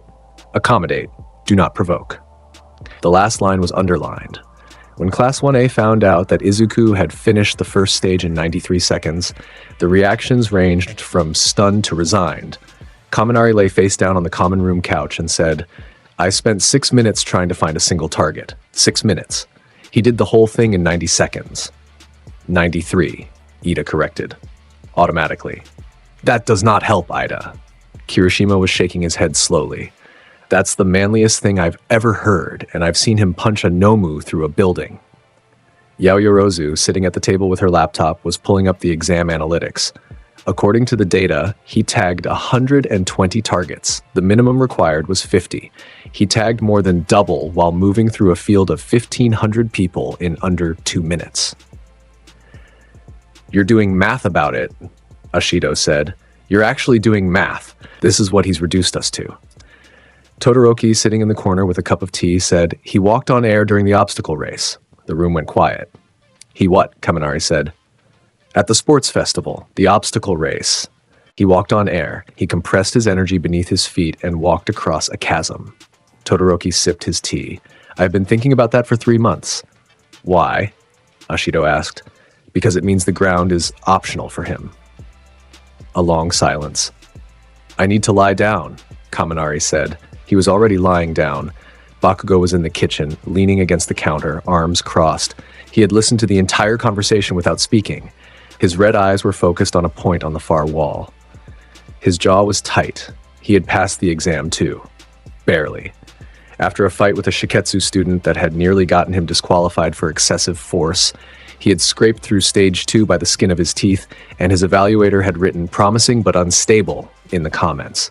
The distance between himself and Izuku was not shrinking, it was growing. Every day, every test, every fight, the gap widened. And the rage that had sustained Katsuki Bakugo since childhood was beginning to feel less like fuel and more like weight. He pushed off the counter, walked past the common room, stopped in the doorway. He's ahead of all of us, Bakugo said. The room went quiet again. Every single one of us, and standing around talking about it won't change that. He walked toward the training facility. Behind him, the class exchanged looks. Kirishima was the first to stand. He's right, Kirishima said. Let's go train. They went. 2 months after the licensing exam, Izuku heard Eri for the first time. He was on patrol. An official licensed patrol assigned to Sir Night-Eye's agency as part of UA's work-study program. Night-Eye, the former sidekick of All Might, the man who could see the future, the strategist who believed in fate, had requested Izuku specifically. He wanted to observe him, understand him, fit him into his models. He could not fit him into anything. They were walking through a commercial district in eastern Musutafu. Night-Eye, tall and sharp and formal, walking beside a 15-year-old boy who moved through the world like the world owed him nothing, and he owed it everything. Izuku stopped. Mid-stride, 1 foot down, 1 foot suspended. His eyes widened, just barely, a degree, and his head turned south. What is it? Night-Eye asked. Izuku was quiet for 3 seconds. His hand came up to his chest, pressed against his sternum. The chain on his right arm was pulsing, not with the aggressive light of combat, but with something softer, warmer, a resonance. There is a child, Izuku said. His voice was different, lower. The calm was still there, but underneath it, an urgency that Night-Eye had never heard from him before. South. Maybe 4 kilometers. Underground. She is in pain. Night-Eye blinked. Underground? How can you? Her soul is reaching out. I can feel it. Izuku's hand tightened over his chest. She is crying, but she is not crying with her voice. She is crying with everything she is. Night-Eye stared at him. The analytical mind behind those sharp eyes raced through scenarios, through intelligence reports, through the classified file that sat on his desk about a Yakuza group operating out of a compound in the southern district, the Shi Hasaikai. A tip about drug manufacturing. A tip about a child. The Shi Hasaikai. Night-Eye said, overhaul, his people. Tell me everything, Night-Eye told him. The intelligence they had gathered, the drug, quirk-destroying bullets being manufactured and distributed on the black market. The suspicion that the bullets were being made from a biological source, a person. A child, the compound. The leader, Kaichisaki, known as Overhaul. His quirk, the ability to disassemble and reassemble anything he touched at the molecular level. Matter, objects, people. All of it came apart in his hands and went back together however he wanted. He had used it to rebuild the Yakuza from the ground up, and he was using it on a child named Eri. Izuku listened. His face was still. His eyes were green and deep and very, very cold. "We have been building a case," Night Eye said. "The operation is planned for. When? 3 weeks. Too long. The intelligence needs to be, she will be dead in 3 weeks." Izuku said it the way you say the sun will rise. Certain. I can feel her fading. Night Eye's jaw tightened. He was a man who believed in plans, in strategy, in the slow, careful accumulation of advantage. His quirk showed him the future, and the future rewarded patience. But he also remembered something All Might had told him years ago. Sometimes the plan is to move. Now. The operation was accelerated. Night Eye pulled strings. Aizawa authorized UA's involvement. Fat Gum, Ryukyu, Rocklock. Pro heroes with experience in underground operations were assembled. 12 days after Izuku heard Eri's soul cry, they breached the compound. The Shiha Saikai's headquarters was buried beneath a residential block, a labyrinth of reinforced corridors, sealed rooms, and booby-trapped hallways that extended 3 stories underground. The Yakuza had spent years building it. Layers of defense. Fighters at every checkpoint. Quirk users stationed at choke points, the pro heroes hit the surface level. The students were assigned support roles. Izuku was assigned to Night Eye's team. He lasted on the assignment for approximately 45 seconds. The breach went smoothly. The surface defenses fell. The heroes pushed into the underground levels. And then the Hasaikai's heavy hitters deployed. Fighters with quirks designed for enclosed spaces, for ambush, for attrition. Izuku moved through them. He did not wait for the team to clear each corridor. He shunpoed ahead. Each grunt who stood in his path received exactly enough force to put them down without killing them. A palm strike that sent one into a wall. A flick of the wrist that redirected another's attack back into his own body. A focused pulse of Reiatsu that dropped 3 of them to the ground, unconscious. Their nervous systems overwhelmed by a pressure their brains could not handle. Fat Gum, following behind with Kirishima and Tamaki, rounded a corner to find 6 Hasaikai fighters already on the ground and Izuku gone. "Did he?" Fat Gum started. "Yeah," Kirishima said. He had stopped being surprised months ago. Now he just felt motivated. Izuku moved deeper. The corridors narrowed, the air grew colder, the traps grew more sophisticated, shifting walls, collapsing floors, rooms that reassembled themselves around intruders. Overhaul's work. The entire compound was his weapon. He could touch any surface and remake it, reshaping the battlefield in real time, turning walls into weapons and floors into pits. The ground beneath Izuku's feet disassembled. He shunpoed to the ceiling. Stood upside down, feet adhered by Reiatsu. The floor rebuilt itself beneath him. Spikes time, a forest of stone needles designed to impale. He dropped back down, landed on the tip of one spike, balanced on a point the width of a fingertip, and pushed off. The spike shattered beneath his foot. He was already 3 corridors ahead. The inner sanctum was a vault. Steel doors, reinforced walls. The air inside was sterile, cold, and smelled like antiseptic and pain. Izuku put his hand on the door. The steel was 3 feet thick, reinforced with carbon fiber. Bolted to the frame with industrial locks, he pushed. The door bent. The hinges screamed. The locks snapped, not from force applied to them, but from force applied to everything around them. The Reiatsu-enhanced push transmitting through the entire structure. The 3-foot steel door fell inward and hit the floor with a boom that shook the compound. Overhaul was inside. Kaichisaki stood in the center of the room. White shirt, tie, gloves, plague doctor mask over his face. His golden eyes were flat above the mask, calm in the way that empty things are calm. Behind him, in a corner, huddled against the wall, Eri, small. So small. White hair, red eyes, horn on her forehead, dull and cracked, bandages on her arms, bandages on her legs. She was wearing a hospital gown 2 sizes too large, and she was shaking. Her tiny hands were gripping her own arms, nails digging in, and the expression on her face was something that should never exist on the face of a child. She had given up. Izuku saw her and the temperature in the room dropped. "Another hero," Overhaul said. His voice was nasal, condescending. "You are earlier than expected. The plan was for you to get lost in the lower levels for at least another hour." Izuku did not look at him. His eyes were on Eri, on the bandages, on the shaking, on the soul beneath, small, damaged, reaching out blindly, finding his presence and flinching back from it because every strong presence she had ever encountered had been followed by pain. "Eri," Izuku said, quietly. His voice was different again. The ice was gone, the weight was gone. What was left was warmth, simple, direct, undeniable warmth. "My name is Izuku. I am here to take you home." Eri's red eyes lifted, met his green ones. Her lower lip trembled. Overhaul sighed. "How sentimental."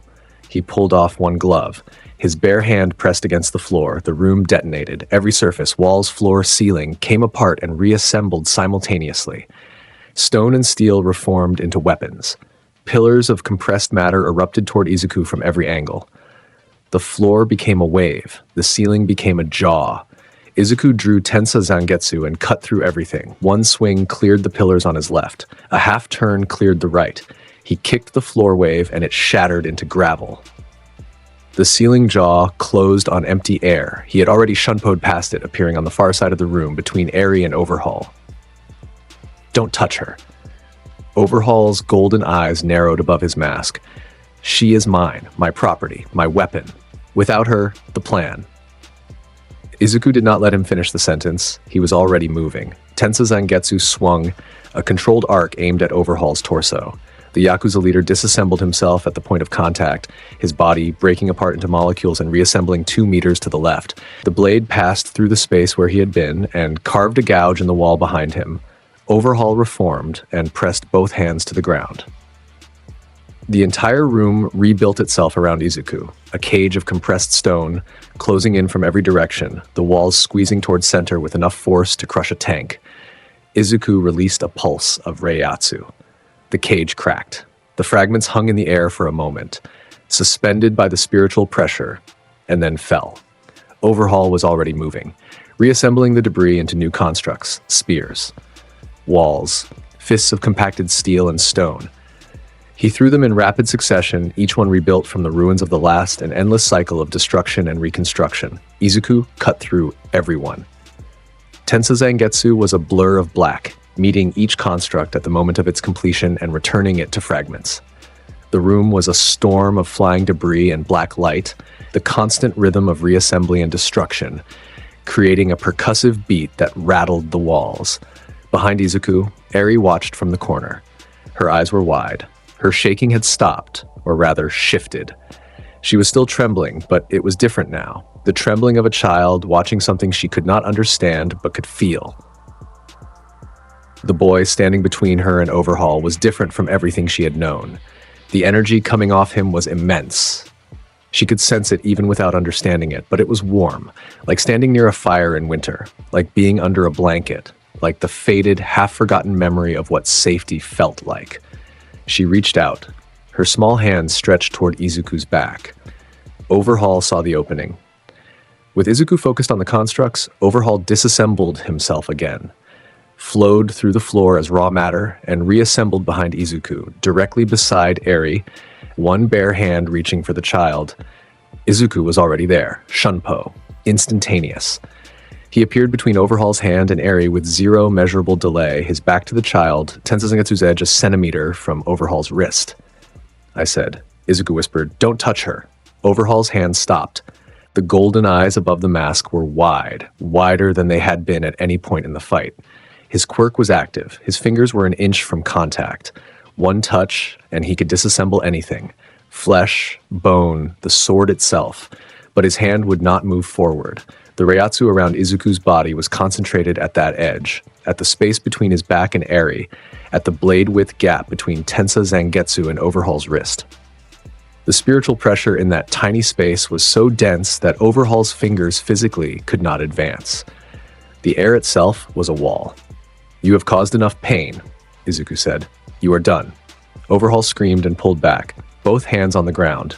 The compound itself responded, the entire underground structure shifting, walls caving in, the ceiling collapsing, the floor splitting. He was going full scale. If he could not beat the boy in front of him, he would bring the building down on all of them. The ceiling began to fall. Tons of concrete and steel dropping toward Eri. Izuku turned, crouched, spread his arms. His Reiatsu expanded, a dome of black and red energy that materialized above them like a second ceiling, catching the falling debris, holding it, suspending 100 tons of collapsing building in midair. Eri looked up. She saw the tons of concrete stopped above them, held by invisible force, held by him. She saw his face, calm, focused, his green eyes catching the faint glow of the chain on his arm. She grabbed the back of his shirt with both hands. "Please," she whispered, a tiny voice, broken and desperate and reaching for something it had never been allowed to reach for. "Please don't let go." Izuku felt her hands, felt the grip, small, tight, desperate, felt the soul behind it, damaged, afraid, and reaching. "There is nothing to be afraid of," Izuku said. His voice was steady. "Why, I am here." He stood up, the dome of Reiatsu held. The rubble hung above them, frozen, powerless. Eri clung to his back, her arms wrapped around his neck, her face pressed into his shoulder. Overhaul emerged from the wreckage. He was changed. Desperate. He had fused himself with the debris, his body swelling, absorbing the surrounding matter, rebuilding himself into something larger. Arms multiplied, his torso expanded, his quirk consumed the very structure of the compound, pulling in concrete and steel and rebar, grafting it onto his body. The thing that stood before Izuku was 30 feet tall. A grotesque, multi-limbed giant of recombined bodies and building material, Overhaul's golden eyes staring from the center of the mass, his plague doctor mask cracked and hanging. "Give her back!" Overhaul screamed. The voice came from everywhere, from the walls, from the ground, from the construct itself. "She is mine! My plan! My future! Give her back!" Izuku looked up at the monster. His sword was in his right hand. His left arm was slightly back, holding Eri against his body, keeping her shielded. He sighed once. The breath of a man who has seen worse and does not have the energy to pretend otherwise. Getsuga Tensho. He raised Tensa Zangetsu and swung, one-handed, a vertical slash that released a crescent of black and red energy into the composite giant. The wave did not just cut the construct, it tore through it, through the concrete, through the steel, through the fused bodies, through every stolen molecule and every stolen life that Overhaul had compacted into his desperate, monstrous form. The Getsuga Tensho split the giant from crown to base, and the spiritual energy embedded in the attack burned through the molecular bonds that held the construct together. The composite mass came apart, scattered, fell in a rain of inert material, stone, metal, organic matter, collapsing around them in a circle. Overhaul hit the ground at the center of it, himself again, human-sized. His arms were gone, the Getsuga had separated them from his body, and the flesh would not reconnect.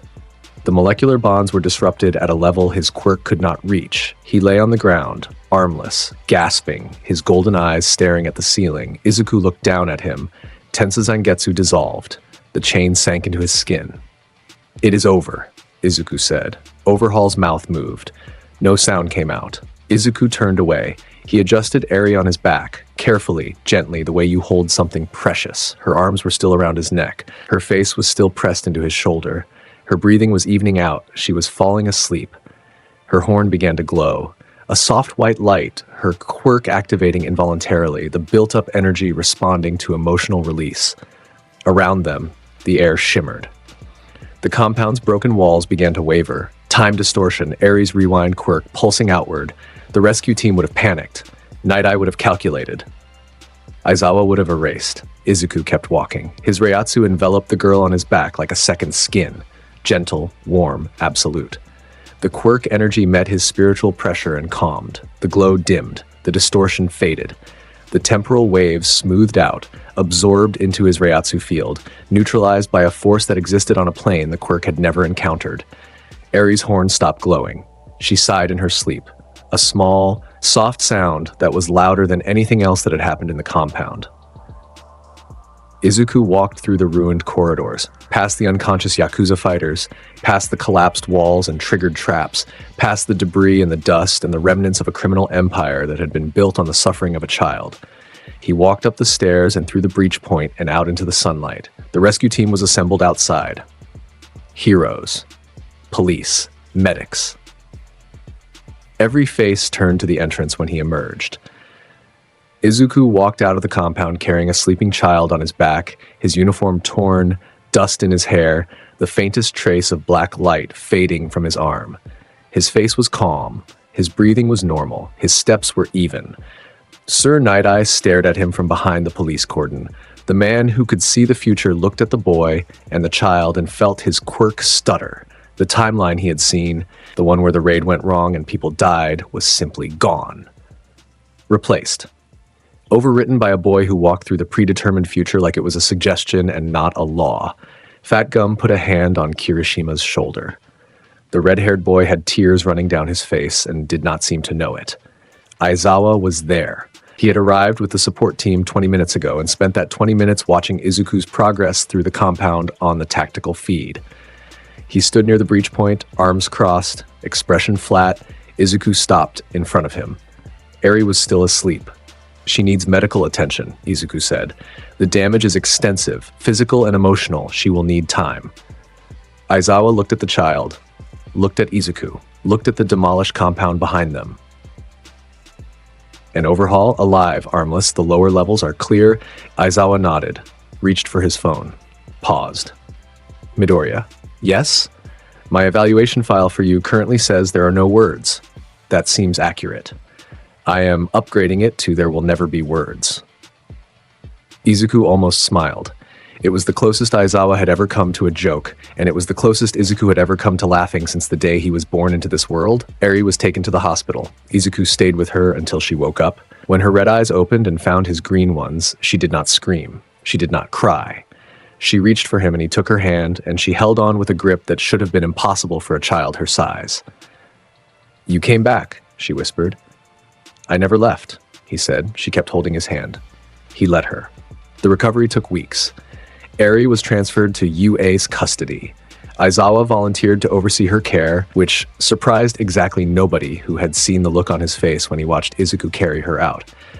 She was given a room, a schedule, a therapist, and the most important thing of all, people who treated her like a person instead of a product. She gravitated to Izuku. Everyone noticed. In the dormitory common room, during visiting hours, at school events, wherever Izuku was, Eri was nearby. She sat next to him during meals. She fell asleep against his side while the class watched movies. She held the edge of his sleeve when they walked through the campus. Uraraka noticed. She watched Izuku with Eri. The gentleness, the patience, the way his voice dropped even softer than usual when he spoke to her, and the feeling that had been building in her chest since the entrance exam grew warmer and more complicated. "He's different with her," Uraraka said to Tsuyu one evening, watching from across the common room as Izuku sat reading while Eri slept with her head on his leg. "He's the same, Ribbit," Tsuyu said. "He's just letting more of it show." Uraraka thought about that for a long time. The war came 6 months later. It did not arrive with a declaration or an ultimatum. It arrived the way all wars arrive, through accumulation. Events piling on events. Pressure building. The cracks in society widening until the structure could no longer hold. The fall of All Might had changed everything. The symbol of peace was gone. The pillar that had held up hero society for decades was a retired man with a ruined body, teaching at UA and watching the world he had built slowly fracture. The villains felt the absence. They always do. The power vacuum drew them out. Small-time crooks first, then organized groups, then the ideologues. The League of Villains scattered after Kamino, regrouped.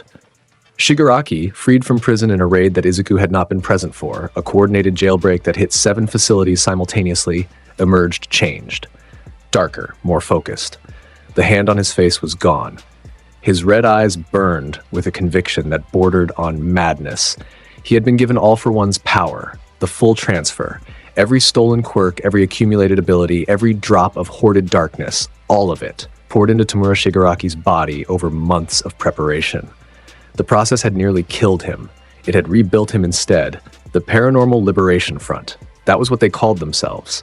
An army of villains, disaffected citizens, radical ideologues, hundreds of thousands of them, organized into cells spread across the country, waiting for the signal.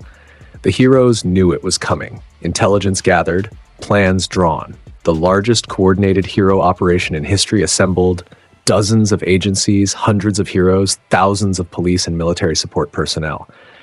2 simultaneous strikes, one targeting the PLF's mountain base, one targeting the hospital where the surviving Nomu were being stored, and Shigaraki was undergoing his final transformation. Izuku was assigned to the hospital strike force.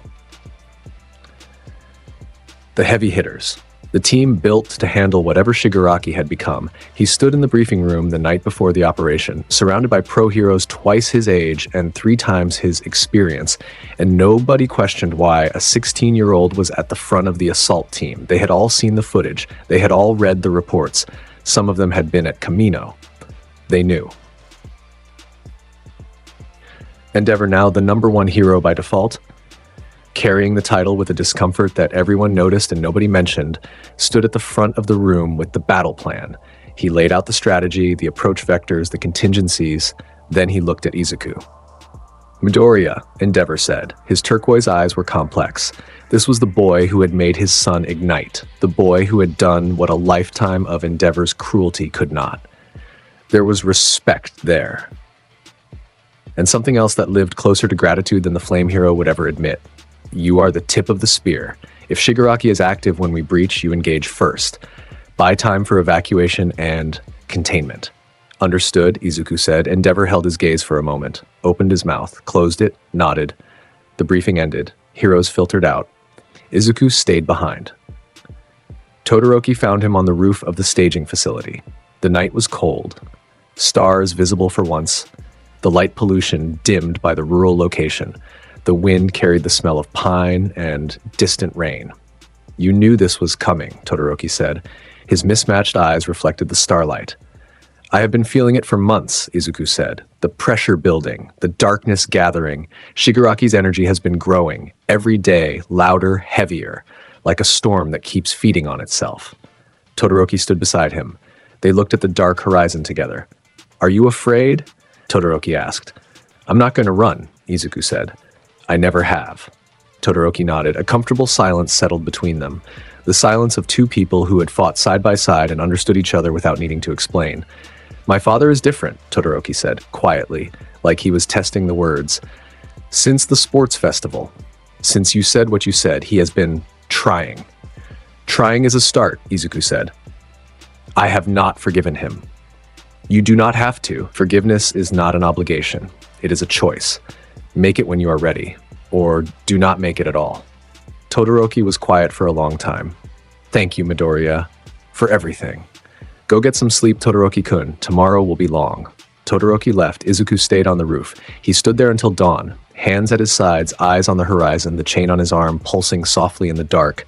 At 5:30 a.m., the operation launched. The hospital strike force hit the facility with overwhelming speed. Heroes breached from 3 entry points simultaneously.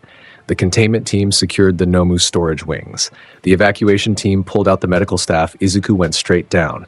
The subterranean lab where Shigaraki's transformation was being conducted was buried 4 levels below the hospital. Izuku could feel him. A black hole of spiritual pressure, a density of accumulated power that bent the air around it. Deeper and darker than anything he had felt since All for One at Kamino, he shunpoed through the facility. 4 levels in 3 seconds. Through sealed doors, past security systems, through reinforced walls. Tensa Zangetsu cutting through every barrier like air, he burst into the lab. Shigaraki was awake. The tank they had been using for his transformation was shattered. Fluid covered the floor. Medical equipment lay in pieces. The scientists were gone, fled dead. It was impossible to tell. Shigaraki stood in the center of the room. His body had changed. Taller. Leaner. His white hair was longer, wilder. His red eyes burned with a light that was part quirk and part something else. The inherited darkness of All for One, the stolen weight of 100 years of accumulated power. He looked at Izuku. The silence lasted 3 seconds, an eternity, in a space that small. You again, Shigaraki said. His voice was different, deeper, layered like multiple people speaking at once. The stolen quirks in his body resonated in his vocal cords. It has always been me, Izuku said. Shigaraki smiled, a real smile, wide and wrong and sharp. Good. The decay erupted from his feet, not contact-based anymore. It radiated outward, the wave of disintegration spreading through the floor, the walls, the ceiling, everything. Matter crumbled to dust. Steel turned to powder. Concrete dissolved. The waves spread at the speed of thought, fast enough to consume the entire facility in seconds. Izuku released his Reiatsu. The wave of decay hit his spiritual pressure and stopped. Not slowed, stopped. The disintegration reached the edge of his Reiatsu field and could not advance. The molecular destruction required matter to interact with, and the Reiatsu was too dense, too absolute, too present. It burned the pathway clean, filling the space between molecules with spiritual pressure so complete that the decay had nothing to grab. Around Izuku, a circle of intact floor. Around the circle, nothing. The decay had consumed everything else. The entire subterranean lab was gone, the facility above it collapsing inward, and Izuku stood on a platform of undestroyed ground, surrounded by a cascading avalanche of disintegrating architecture. He shunpoed upward, through the collapsing floors, through the debris. He burst through the surface and into the air above the hospital, or what had been the hospital, which was now a spreading field of dust. Shigaraki followed. He launched himself upward through the destruction, riding the wave of decay, his body untouched by his own power. He hit the open air and hung there, carried by some combination of stolen quirks that gave him flight, strength, speed. They faced each other above the collapsing hospital. Morning light. Blue sky. The ground below turning to dust, Izuku drew Tensa Zangetsu. Clang, Shigaraki lunged. The first collision sent a shockwave that flattened the trees within a kilometer radius. The sound reached the mountain base 20 kilometers away, where the other half of the operation was underway. Heroes mid-fight paused, looked up, saw the distant flash. Shigaraki was fast, faster than All for One had been. The stolen quirks enhanced every aspect of his body: speed, strength, durability, reflexes. His decay was ambient now, a constant field of destruction that ate at everything around him. The air near his body crumbled, the light near his skin distorted. He threw everything at Izuku. A decay-enhanced punch that disintegrated the air molecules in its path, creating a vacuum fist that hit with force and emptiness simultaneously.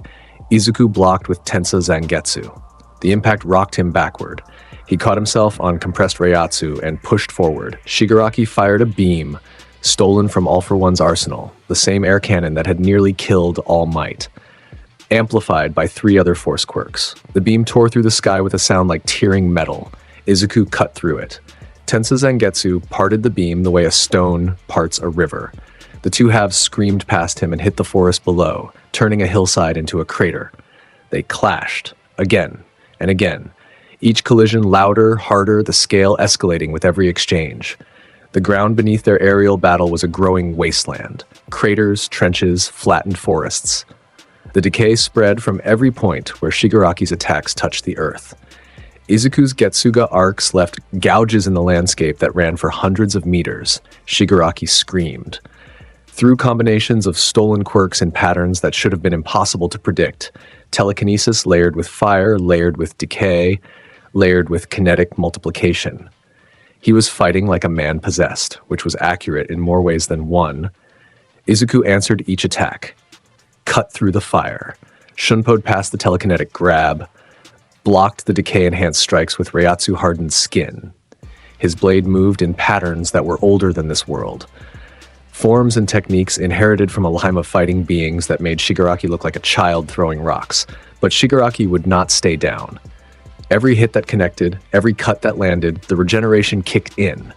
Faster than the USJ Nomu. Faster than anything biological should be capable of. Izuku slashed him across the chest and the wound closed before the blood could fall. He drove the blade through Shigaraki's shoulder and the flesh rebuilt itself around the steel. "You can't kill me," Shigaraki screamed, his face split in a grin that showed too many teeth. "Not anymore. I am beyond death. I am the next evolution. I am loud," Izuku said. "You are loud." He shunpoed behind Shigaraki. The villain spun, decay radiating from his body in a sphere. Izuku was already above him. He drove Tensa Zangetsu downward, a vertical strike that carried every ounce of Reiatsu he was willing to commit without escalating to the final technique. The blade hit Shigaraki's raised arms. The impact compressed the air beneath them into a visible disk of force that expanded outward and shattered the cloud layer above. Blue sky opened above the battlefield. The sun poured through, and below, The shockwave hit the ground and carved a crater 50 meters across. Shigaraki fell, hit the ground. The decay consumed the impact zone, spreading outward, a circle of dust expanding like a stain. He stood up, broken, regenerating, grinning. More, Shigaraki said. His eyes were wild. The all-for-one influence was visible, a second presence behind his gaze, a shadow puppeting his rage. Give me more. In the distance, a tremor, the ground shaking. Trees falling, Gigantomachia. The giant, the massive, loyal, unkillable war machine that served All for One and now served Shigaraki, was awake. It had been sleeping in the mountain base, and the PLF's forces had activated it as a last resort. It was moving, heading south, heading toward the civilian population centers. Izuku felt it. The spiritual pressure of the giant was dim, animal-level, instinctual, but the physical mass was enormous, a walking earthquake crushing everything in its path. Your pet, Izuku said. Shigaraki's grin widened. He's heading for the cities. You can fight me or you can save them. Not both. Izuku looked at him for 2 seconds. Then he shunpoed. Shigaraki blinked. The boy was gone. His Reiatsu signature vanished from the battlefield and reappeared. 8 kilometers away, directly in Gigantomachia's path. What?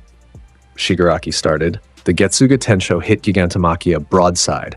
From 8 kilometers away, Shigaraki saw it. A crescent of black and red energy wider than a building, screaming through the air, hitting the giant mid-stride. The impact was a detonation, a pillar of black light erupting from the point of contact, the shockwave flattening the forest in every direction, the sound arriving seconds later as a deep, rolling boom that shook the earth. Gigantomachia had been running at full speed. Momentum that had been building for hours, mass that could level city blocks, an unstoppable force moving with the inevitability of a landslide. It stopped. The Getsuga Tensho hit the giant's torso and arrested all forward momentum in an instant. Gigantomachia's feet dug trenches in the earth, 200 meters long, 10 meters deep, as the remaining energy pushed it backward. It teetered, swayed, and then, slowly, like a mountain deciding to sit down, it toppled sideways and crashed into the forest. It did not get up. The sedative darts that the heroes had been firing for hours, dozens of them embedded in the giant's skin, slowly accumulating, finally had enough downtime to take effect. With its momentum broken and its body horizontal, the drugs pulled Gigantomachia into unconsciousness. Izuku shunpoed back to Shigaraki. The villain was standing where Izuku had left him. His grin was gone. His red eyes were wide. You stopped Gigantomachia, Shigaraki said. His voice was hollow. In 2 seconds, you stopped him and came back. I decide who I protect, Izuku said. No one else, and I do not have to choose. Shigaraki's face twisted. The composure, the confidence, the inherited arrogance of All for One's power, all of it stripped away by the simple, devastating realization that no amount of power was going to be enough. He could steal every quirk in the world. He could decay every molecule on the planet. And the boy standing across from him would still be there, still standing, still calm, still holding that black sword. It's not fair, Shigaraki screamed. And in that scream, underneath the rage and the stolen power and the villain's manifesto, there was a child. A boy who had been abandoned in an alley with blood on his hands and nobody to help him. A boy who had been found by a monster and shaped into a weapon. A boy who had never been asked what he wanted, only told what to destroy. Izuku heard it. The soul underneath the decay.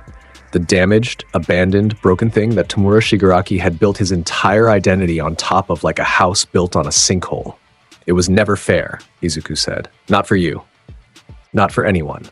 The world you were born into failed you, Shigaraki, but destroying it will not fix what was broken. Shut up! Shigaraki launched himself forward. Full power. Every stolen quirk amplified to maximum. Decay radiating from his body in a sphere that ate the air itself. He was a bullet of annihilation aimed at Izuku's heart. Izuku raised Tensa Zangetsu. He swung.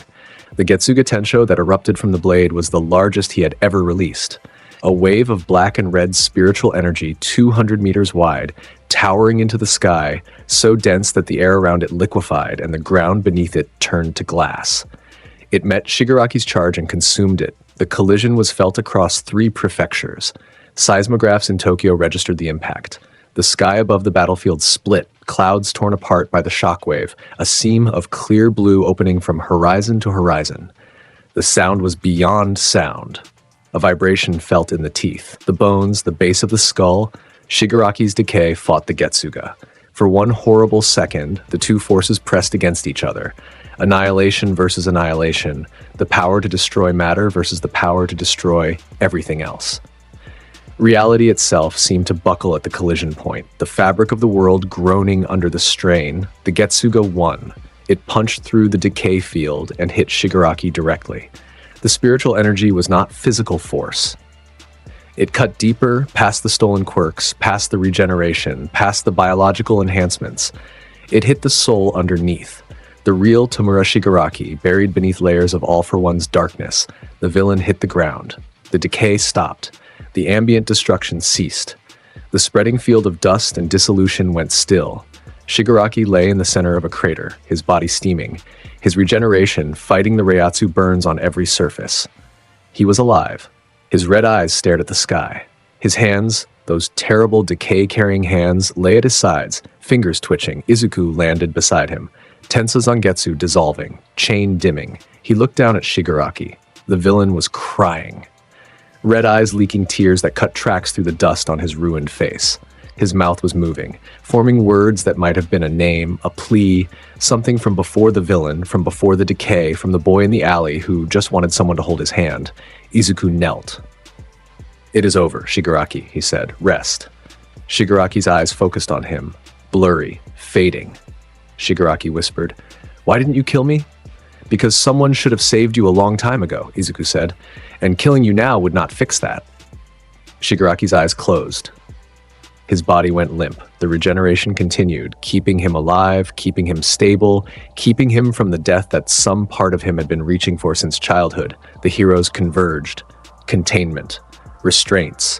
Medical teams. The battlefield was a wasteland, a kilometer of destroyed forest, craters deep enough to lose buildings in, the glassed earth reflecting the morning sun. Izuku stood in the center of it. Black robes dissolving, chain cooling, his school uniform underneath, torn, dusty, marked by a fight that had reshaped the landscape. The heroes stared. Again. Always. Every time they stared, and every time the gap between what they expected from a 16-year-old and what stood before them was so vast that their minds simply refused to process it. Endeavor landed nearby. His flames were low. His costume was damaged. He had been fighting PLF generals on the mountain front. His turquoise eyes swept the crater field, the downed giant in the distance, the unconscious Shigaraki. He looked at Izuku. "You handled it," Endeavor said. The same words All Might had used at Kamino. The parallel was not lost on either of them. "I did." A beat. Endeavor's jaw worked. The words came hard. "Thank you." Izuku nodded. The cleanup took weeks. The PLF was dismantled, its leadership captured or scattered. Shigaraki was placed in the highest security containment facility in Japan, a custom-built cell designed with input from Izuku himself, lined with materials that disrupted quirk activation and sealed with technology that even decay could not penetrate. The war was over. Japan was still standing. The world went on. It always does. The news cycles churned. The rebuilding began. Hero Society restructured itself around the absence of All Might and the presence of something new. Something that did not fit the old categories, something that operated above the ranking system and beyond the regulatory framework. Izuku returned to UA. He attended classes.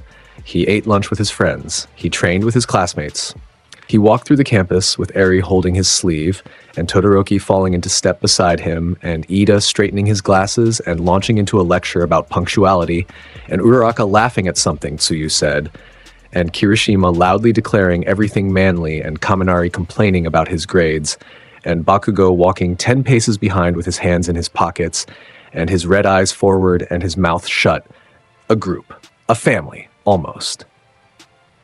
Bound by shared experience and mutual trust, and the specific kind of love that forms between people who have stood in the fire together and come out the other side. Izuku sat in the common room one evening, a month after the war. Eri was asleep on the couch beside him, her head on a pillow, a blanket tucked around her small body. The chain on his arm pulsed softly, warm, steady, alive. Uraraka sat down across from him. Her brown eyes were serious. "You never talk about it," she said. "The power, where it comes from, what it is." Izuku looked at her. She had earned this. She had stood beside him through everything. The entrance exam, the USJ, the sports festival, the war. She had never asked for an explanation. She had simply trusted. It comes from a life before this one, Izuku said. A different world, a different war, a different body. Uraraka tilted her head. You mean reincarnation? Something like that. He looked at his right arm. The chain mark pulsed. I was someone else, someone who fought very hard and gave everything he had. And when it was over, the energy, the soul, did not disappear. It landed here, in this body, in this life. Uraraka was quiet for a long time. Her hands were in her lap. Her brown eyes searched his face, looking for the joke, the deflection, the polite evasion. She found only truth. Do you remember? She asked. The other life? Pieces. Feelings. The weight of a sword that is mine. The sense of having done this before. The fighting, the protecting, the standing in the way of something terrible and refusing to move. He paused. I remember what it felt like to give everything, and I remember choosing to do it anyway. Uraraka's eyes were shining, not from sadness, from something bigger. Understanding, maybe, or the particular ache of caring about someone who carried the weight of 2 lifetimes on shoulders that never slumped. That sounds lonely, she said. Izuku looked at her, really looked at her, and the warmth in his eyes, the warmth that was always there, buried under the calm and the strength and the quiet certainty, surfaced. It was, he said, before this. Uraraka's breath caught, her cheeks flushed. She looked down at her hands. We're your friends, you know, she said. All of us. Whatever you were before, whoever you were, you're Izuku now. Our Izuku. And we're here. Izuku felt the chain on his arm pulse. Warm. Steady. I know, he said. Thank you, Uraraka-san. She smiled. He did not, but his eyes did, and that was enough. The spring came, cherry blossoms fell, the school year marched toward its close, and beneath the surface of the healing world something stirred. Izuku felt it on a Wednesday morning. Sitting in Aizawa's class, half listening to a lecture on public safety law, when the chain on his arm flared, he went rigid in his seat. His hand gripped the desk edge, the wood cracked under his fingers. Todoroki, one seat back, noticed. Midoriya? He's awake, Izuku said. Who? Izuku stood up. The chair scraped back. Aizawa stopped mid-sentence, his tired eyes locking onto Izuku with the sharpness that lived beneath the exhaustion. Midoriya, what is it? The original, Izuku said. His voice was flat. His eyes were distant, tracking something far away, something deep. All for one, the real one, the consciousness. He is still alive. The room went cold. Aizawa's hand moved to his capture weapon. Explain. What we fought at Kamino, what I put in that crater, was his body, his quirks, his physical form. But the consciousness, the will, that has been alive for over a century was never in just one vessel. He seeded it into Shigaraki, into the network, into something we did not find. Izuku's eyes refocused, green and sharp and carrying the weight of absolute certainty. He has been waiting, building, using the time we thought was peace to prepare a final move, and now he is making it. The alert came 20 minutes later, a disturbance south of the city. Reality itself was warping, space folding, matter distorting, a localized anomaly that the monitoring stations could detect but not explain. At the center of the anomaly, a spiritual pressure that Izuku recognized instantly. All for one. The original consciousness freed from the physical body, operating through a method that no hero agency had anticipated. He had stored himself, his will, his accumulated power, his centuries of stolen ability, inside a quirk that existed between bodies. A ghost in the machine. A parasite that had shed its host and become something worse, and he had built himself a new body. Not from flesh, from quirks. Pure quirk energy, compressed and shaped and given form by a will old enough and strong enough to bend reality to its demands. The figure that stood in the field south of Musutafu was all for one, and was also something else. A silhouette of a man made from stolen light, crackling with dozens of quirks firing simultaneously, warping the space around it like a black hole warps light. It had one goal. Izuku understood it the moment he felt the pressure pattern. All for One had studied him. Through Shigaraki's eyes, through the stolen quirks that could see and record and analyze. He had spent months cataloging Izuku's abilities, his response times, his patterns, and he had built his final gambit around a simple, brutal truth. The boy's weakness was not physical. It was emotional. The spiritual disturbance near the city was a signal. A flare, a challenge aimed directly at Izuku. Come here. Face me. And while you do, While your attention is locked on the field, my remaining forces will strike the people you love. Izuku felt it all, the signal, the trap, the secondary forces moving toward Heights Alliance, toward his friends, toward Eri, toward his mother. He closed his eyes. One breath. Abandon your fear, he murmured. Look forward, move forward, and never stop. He opened his eyes. Aizawa-sensei, protect the school. Every hero on campus, full alert. Secondary forces are converging on the dormitories. Aizawa's eyes widened. How many? Enough to be a distraction. Handle it. I will handle the rest. Midoriya, if you want to protect a mountain load of people, that's fine. But you have to be strong enough to back it up. And you are, Sensei. Trust your class. Trust your students. They are ready. Aizawa stared at him. The boy was 16 years old. He was standing in a classroom in a school uniform, giving orders to a pro hero with 15 years of experience. And the pro hero was listening. Because the boy was right. Because the boy was always right. Because in the months since the war, Aizawa had quietly, reluctantly, absolutely stopped thinking of Izuku Midoriya as a student and started thinking of him as the strongest person he had ever met. Go, Aizawa said. Izuku went. Shunpo. The windows of the classroom shattered outward from the pressure. He crossed the campus in a blink, the city in a breath, and arrived at the field south of Musutafu in the time it took his classmates to register that his seat was empty, all for one. The new form, the ghost made solid, the stolen quirk construct was waiting. The field was wide, open. Grass that had been green was now brown, killed by the ambient pressure. The sky above was darkening, not clouds but a distortion, reality itself bending under the weight of what was standing in the field. All for one looked at him. The construct face was featureless, a smooth surface of crackling energy where a face should be, but the voice was the same, cultured, patient, ancient.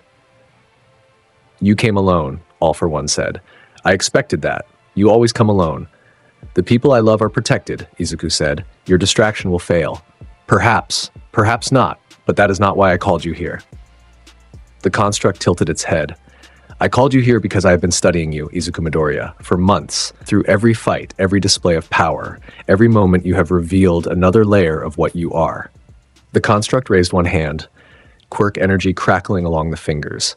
I know about the Final Getsuga Tensho. I know what Mugetsu is. The technique that consumes everything, every scrap of power the user possesses, and condenses it into one absolute attack, the attack you used in your previous life to end Sosuke Aizen. Izuku's eyes narrowed. The first visible reaction. The first time in this life that something had surprised him enough to show on his face.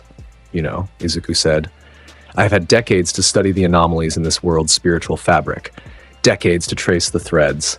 I found yours years ago. A soul signature that did not belong to this reality. A transcendent being reborn, carrying power from a place beyond the reach of any quirk. The construct's voice carried something new. Not fear. Fascination. The obsession of a collector who has found the one piece that cannot be owned. You are the only thing in this world I cannot steal. The only power I cannot take. And that makes you the only thing in this world that truly threatens me. Then you know how this ends, Izuku said. I do. That is why I have arranged a choice. The construct's hand moved, a gesture, a signal. Right now, my forces are approaching the school. Your teacher is capable. Your classmates are strong, but I have sent enough to overwhelm them. Not immediately, but eventually. Within 30 minutes, the defenses will fail. Within 40, the casualties will begin. Izuku's jaw tightened. You can go back, All for One said. Save them. I will not follow. I will disappear. I will rebuild. In 10 years, 20, I will return. And next time, I will have found a way to reach you. The construct leaned forward. The crackling energy intensified. Or you can stay. Use everything you have. Use Mugetsu. End me permanently. But the technique will drain you. You know this. You have done this before. And while you stand here empty, the people you love will be fighting for their lives without you. Silence. The wind blew across the dead field. The darkened sky pressed down. The weight of the choice settled on the space between them like a physical thing. Izuku stood very still. The chain on his arm was burning. Black light pouring from every link, racing up his forearm, filling his veins. Tensa Zangetsu hummed in the space between existence and manifestation, ready, waiting, trembling with the same energy that had ended Sosuke Aizen a lifetime ago. He thought about his friends. About Aizawa wrapping his capture weapon around his arm and stepping between his students and the dark. About Todoroki igniting both sides and standing tall. About Ida, engines roaring, moving civilians to safety. About Uraraka, hands steady, face set, refusing to run. About Kirishima, hardened and holding the line. About Bakugo, explosive, furious, fighting with everything he had because that was the only way Katsuki Bakugo knew how to exist. About Eri, small, brave, hiding behind someone strong and trusting that the world would not break today. He thought about all of them, and then he thought about the choice. And he realized, the way you realize things that you have always known, the way a river realizes it has always been heading for the sea, that it was not a choice at all. "You want me to be afraid of losing my power," Izuku said. His voice was quiet, even, final. "But I have already done this before." All for One's construct flickered. The confidence cracked. "My friends are strong enough," Izuku said. "I trained beside them. I fought beside them. I watched every one of them grow past what this world told them they could be. They will hold. They will survive. They always do. Because that is what heroes are, people who stand up when everything says they should fall." He raised his right hand. The chain mark blazed. Black light erupted from his arm, from his body, from the very air around him. Tensa Zangetsu materialized, the black blade catching the dying light and turning it to shadow. "And I," Izuku said, "am the one who makes sure they have a world to stand up in." He raised the blade above his head, both hands on the hilt. The chain wrapped around both forearms, tightening, glowing, alive, his Reiatsu released. All of it. The effect was immediate and absolute. The ground for 100 meters in every direction cracked, then cratered, then compressed. Not outward, inward, pulled toward Izuku by the sheer gravitational weight of the spiritual energy he was releasing. The sky above went dark, not clouded, black. Every photon of light in the immediate area was consumed by the pressure, eaten by a force that existed on a level beyond the physical. The grass turned to ash, the air turned to plasma, the earth beneath his feet turned to glass. All for One's construct stepped back, for the first time, a retreating step. "No," the construct said. The cultured voice cracked. "You cannot. If you use it, you will lose everything. Your power, your sword, the soul energy you carry, it will burn out. You will be..." "I will be standing," Izuku said, "and you will not." He closed his eyes. In the dark behind his eyelids, a voice. Familiar. Ancient. His own voice and another's, layered together, speaking from the place where memory and identity merge. "This is the final time," the voice said. "I know," Izuku answered. The chain on his arm shattered. The links broke apart, each one dissolving into black energy that rose upwards, spiraling, merging with the pressure pouring from his body. Tensa Zangetsu began to change. The blade lengthened, darkened. The guard dissolved. The chain was gone. What remained was a sword that was not a sword. A condensation of every ounce of spiritual energy Izuku Midoriya possessed. Every drop of power inherited from a transcendent life, compressed into a single absolute form. His hair lengthened, fell past his shoulders. Black energy wrapped around his body like bandages, covering his arms, his chest, his face. His green eyes opened, and they were different, deeper. Infinite. The eyes of something that had pushed past every limit and come out the other side. The Final Getsuga Tensho. All for One's construct screamed. The ancient consciousness, facing the one thing in any world that could truly end it, abandoned strategy and threw everything. Every stolen quirk in the construct's arsenal fired simultaneously. A wall of power, a tsunami of accumulated force, hundreds of abilities compressed into one desperate, cataclysmic attack aimed at the figure standing in the black field. The attack reached Izuku and dissolved. The stolen quirk energy hit the aura surrounding his body and ceased to exist, consumed by a spiritual pressure so total that the quirks themselves, the stolen abilities, the accumulated decades of power, were unmade. Izuku opened his mouth. Mugetsu. He swung. What followed was not an attack. Attacks have edges. Attacks have boundaries. Attacks begin and end. Mugetsu was the absence of everything. A wave of darkness erupted from the blade. Not black energy, not compressed power, but the void itself. Total. Absolute, a silence given form, a nothing given weight. It expanded from Izuku's blade in every direction, a hemisphere of pure annihilation that moved at the speed of will and consumed everything it touched. The light went out. Every light, the sky, the distant glow of the city, All of it. Gone. Swallowed by a darkness so complete that the concept of light ceased to be relevant, All for One's construct did not get to react. There was no time for reaction. There was no time at all.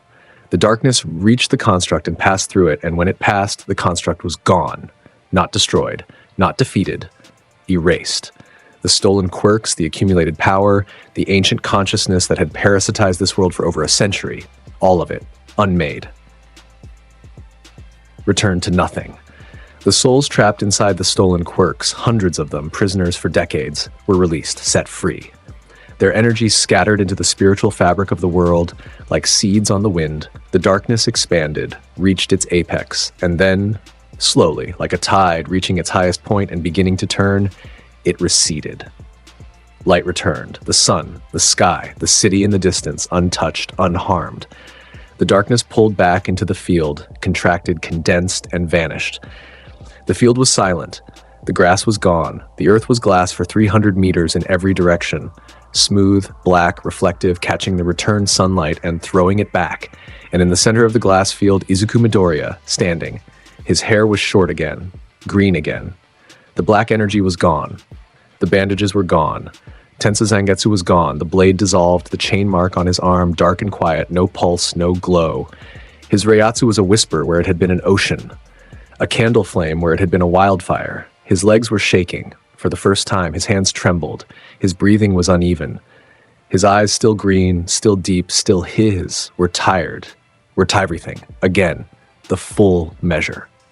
Every particle of transcendent power that had crossed dimensions and timelines to live inside a crying baby in a hospital in Musutafu, all of it, spent, burned, condensed into one moment of absolute darkness and released. He felt empty, hollow. The vast ocean inside him had become a puddle. The chain was silent, the sword was gone. He stood in the glass field and breathed. The air was clean, the sky was clear, the distortion was gone. Reality smooth and whole, the tear that All for One's presence had created, sealed permanently by the Migetsu. Izuku looked at the sky. Blue, wide, impossibly far away. The same sky he'd seen in another life, in another world, falling backward, feeling the power drain out of him, watching the clouds drift. He smiled, a small, tired, real smile. There, he said, to no one, to everyone, to the old voice that lived in the place where memory and soul merged. It is done. His phone buzzed. He reached into his pocket. His hand was still shaking. The screen was cracked, damaged by the Reiatsu output, but the message was readable. Uraraka? Are you okay? He stood in the center of a glass crater, his power gone, his body trembling, his sword dissolved. The greatest evil the world had ever known, erased from existence by the same technique that had ended Sosuke Aizen a lifetime ago. He typed back, yes. He pocketed the phone, he started walking. His legs were unsteady, his steps were slow. He was, for the first time since he was 4 years old, something close to ordinary. The Reiatsu that had pressed down on the world around him, that invisible weight that made birds stop singing and cats stare and teacups rattle, was quiet. The enhanced senses, the speed, the strength, the ability to feel every soul within a dozen kilometers, all reduced to echoes. Embers. He walked out of the glass field and onto the dirt road. He walked past the tree line and onto the highway shoulder. He walked toward the city. It was a long walk. An hour. More. His body ached in places he had never felt before. The places where the power had lived, now empty, adjusting to the absence. The chain mark on his arm was still there. Black links etched into his skin, but dormant. Cold. He did not know if the power would come back. In his other life, it had faded completely. Years of silence. Years of being ordinary. Years of looking at the sky and remembering what it felt like to touch it. But he was not the same person he had been then. This was a different life, a different body, a different soul. The same soul, but shaped by new experiences, new bonds, new reasons to stand. The embers in his chest were warm, faint, but warm. Alive, but resting. He could wait. He reached the outskirts of Musutafu as the sun was setting. Golden light on the buildings, long shadows on the pavement. The city was intact, undamaged. The secondary forces that All for One had sent to the school had been repelled. He could see, even without enhanced senses, the distant flicker of news helicopter lights above UA. His phone buzzed again. Multiple messages now. Todoroki. Status report when available. Midoriya-kun, the school is secure. Minor injuries, everyone accounted for. Where are you? Bro, are you okay? Dude, the sky went black for like 30 seconds and then everything was fine. What happened? But no message, but his name appeared and disappeared from the typing indicator 3 times. Report. Izuku typed a single message to the class group chat. Coming home.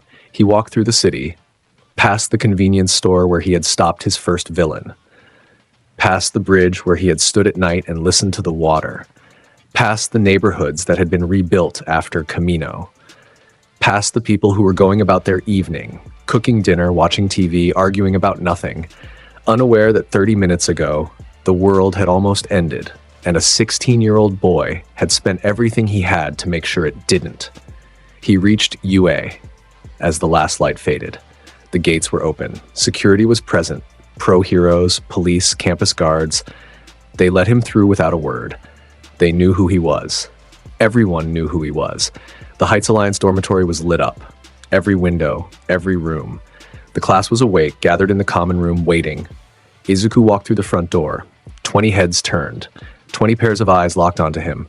He looked terrible. Dust on his uniform, a cut on his forehead he had not noticed, shaking hands, tired eyes, the chain mark on his arm, dark and dormant.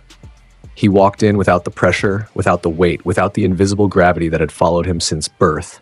He looked human. Just human. A 16-year-old boy who had walked a very long way home. Uraraka was on her feet first. She crossed the room and stopped in front of him. Her brown eyes searched his face. The exhaustion, the calm that remained even now, the quiet smile that he wore like a badge. "You're okay," she said. Half question, half statement, half prayer. "I am okay."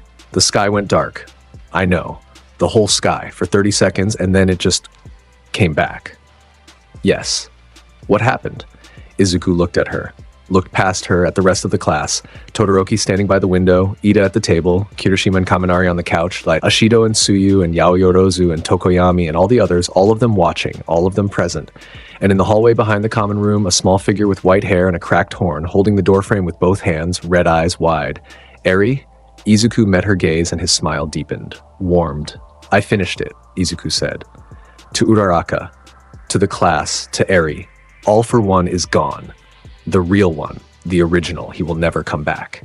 Silence. The weight of the statement settling over the room. "How?" Yorozu asked. Her voice was careful, analytical, but shaking underneath. "I used everything," Izuku said, simply. "Honestly. I used the last technique, the one that costs everything." He looked at his right arm, the dormant chain. "The sword is gone. The energy is quiet. I do not know if it will return." The room processed this. 20 people doing the math. The boy who had been untouchable. The boy who had walked through glaciers and tanked explosions and split the sky, standing in their common room, shaking, tired, human.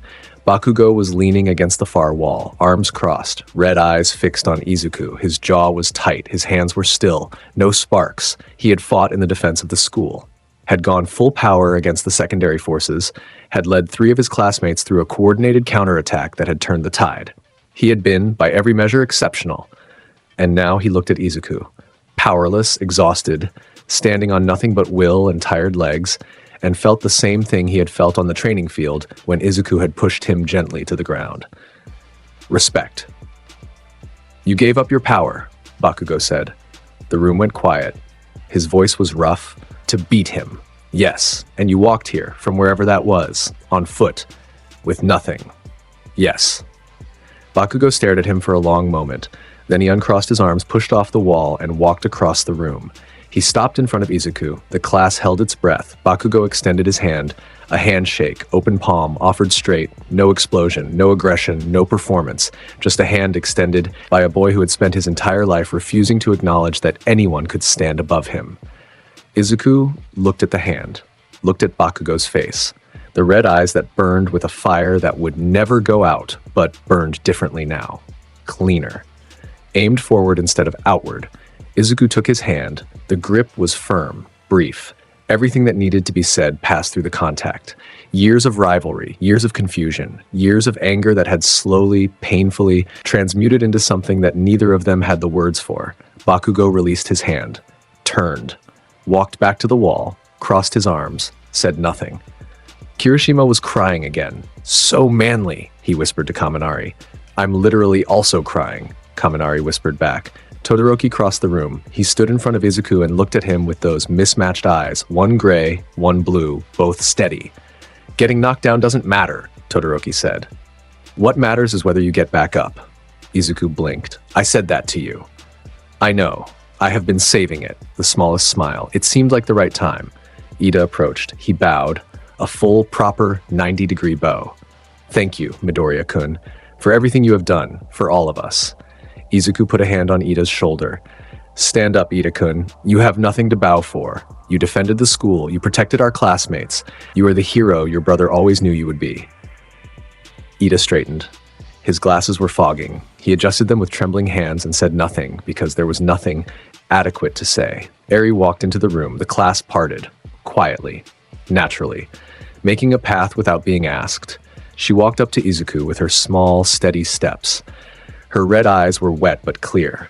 Her cracked horn was glowing, faintly, softly, the gentlest pulse of quirk energy, responding to something she could not name but could feel. She stopped in front of him, looked up. Your arm stopped glowing, she said. Her voice was small, concerned, the concern of a child who has learned to read the people she trusts. It did, Izuku said. Are you hurt? I am tired. Will you be okay? Izuku knelt down, eye level. He took her small hand in his. I will be okay, Eri. I promise. She looked at him, searched his face with the intensity that children have, the ability to look at someone and see straight through to the truth, unfiltered by politeness or performance. She found what she was looking for. She hugged him, both arms around his neck, tight, her face pressed against his shoulder. Thank you for coming back, she whispered. Izuku closed his eyes. His arms came up, carefully, gently, and held her. Always, he said. The common room was quiet, 20 people standing in a circle of warm light, watching a tired boy hold a small girl and understanding, in the way that people understand things that are too big for words, that this was the moment. The end of the story. The final page. Outside, the night was dark and clear, stars visible. The campus quiet, the city beyond it humming with the ordinary sounds of ordinary life.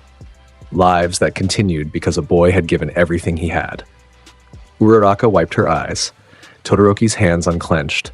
Aizawa appeared in the doorway. He had arrived silently, had been watching for the last minute, his capture weapon loose around his neck, his dark eyes seeing everything. He looked at Izuku, at the dormant chain, at the tired eyes, at the girl in his arms. Aizawa pulled out his phone, opened the evaluation file, deleted everything he had written. He typed, "Hero." Saved it, put the phone away, walked to the kitchen to make coffee. The weeks that followed were the quietest of Izuku's life. His body adjusted. The absence of spiritual pressure was physical, like losing a sense, like going from color to black and white. The world felt lighter, simpler. The background hum of every soul in the city was gone. The weight he had carried since birth, the gravitational pull that made people step aside and birds go silent, was absent. He went to class, took notes, studied, did homework, normal things, human things. His classmates treated him the same. This was perhaps the greatest gift they could give him. Todoroki passed him tea without comment. Ida corrected his homework formatting. Kaminari loaned him manga. Kirishima sparred with him in the gym. Actual sparring, evenly matched now, both of them sweating and grinning. Bakugo trained with him, silently, furiously, pushing the pace, pushing the intensity, refusing to slow down just because Izuku's power was dormant. It was, in Bakugo's wordless, explosive way, the highest form of respect, treating Izuku as a rival, even when the gap had closed. Especially when the gap had closed. Uraraka walked with him between classes. Their conversations were small, warm, and growing.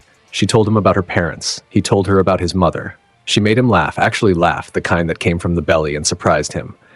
And the sound made 3 people in the hallway turn around because they had never heard it before. Eri came to the campus on weekends. She was improving, slowly, steadily, the way broken things improve when they are given time and patience and the consistent presence of someone who will not leave. Her horn was healing, her smile was appearing. Rare, small, devastating. Each one a victory larger than any fight. Izuku spent time with her. They walked through the campus grounds. He pushed her on the swing set that Cementos had built near the dormitory. He read to her stories about heroes, about bravery, about people who were afraid and did the right thing anyway.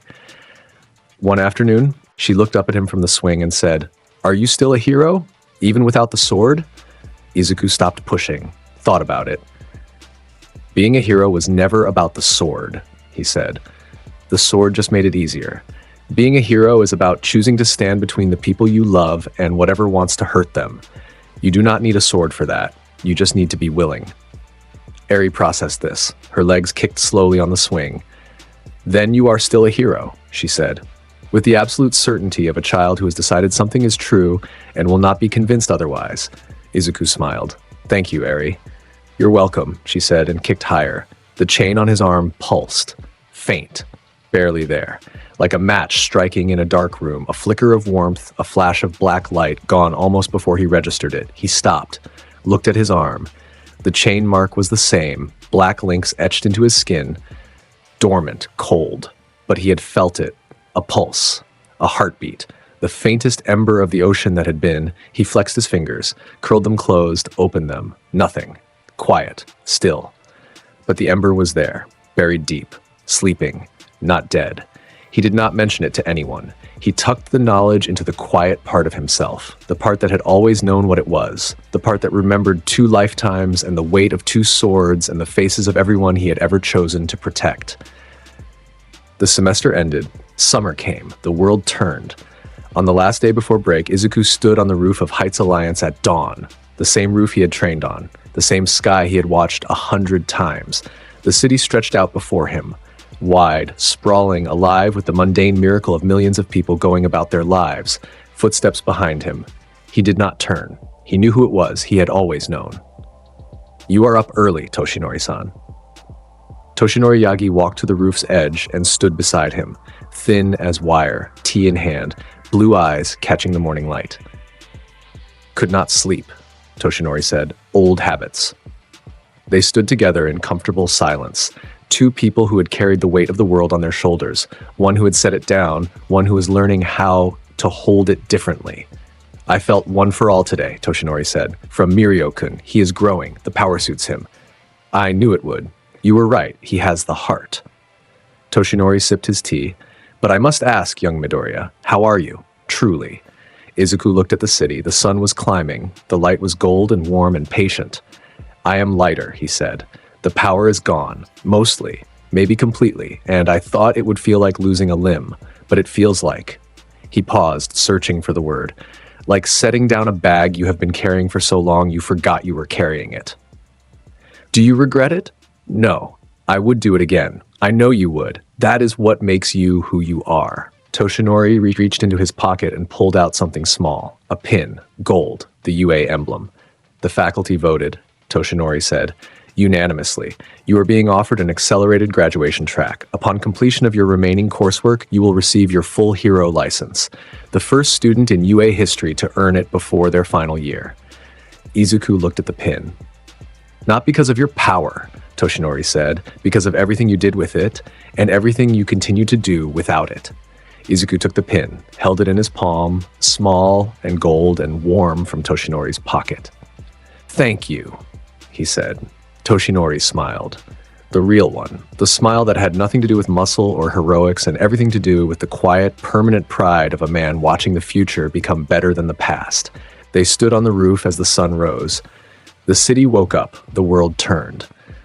And between them, in the silence, in the light, in the shared understanding of 2 people who had given everything and found it was enough, there was peace. Izuku pinned the emblem to his shirt.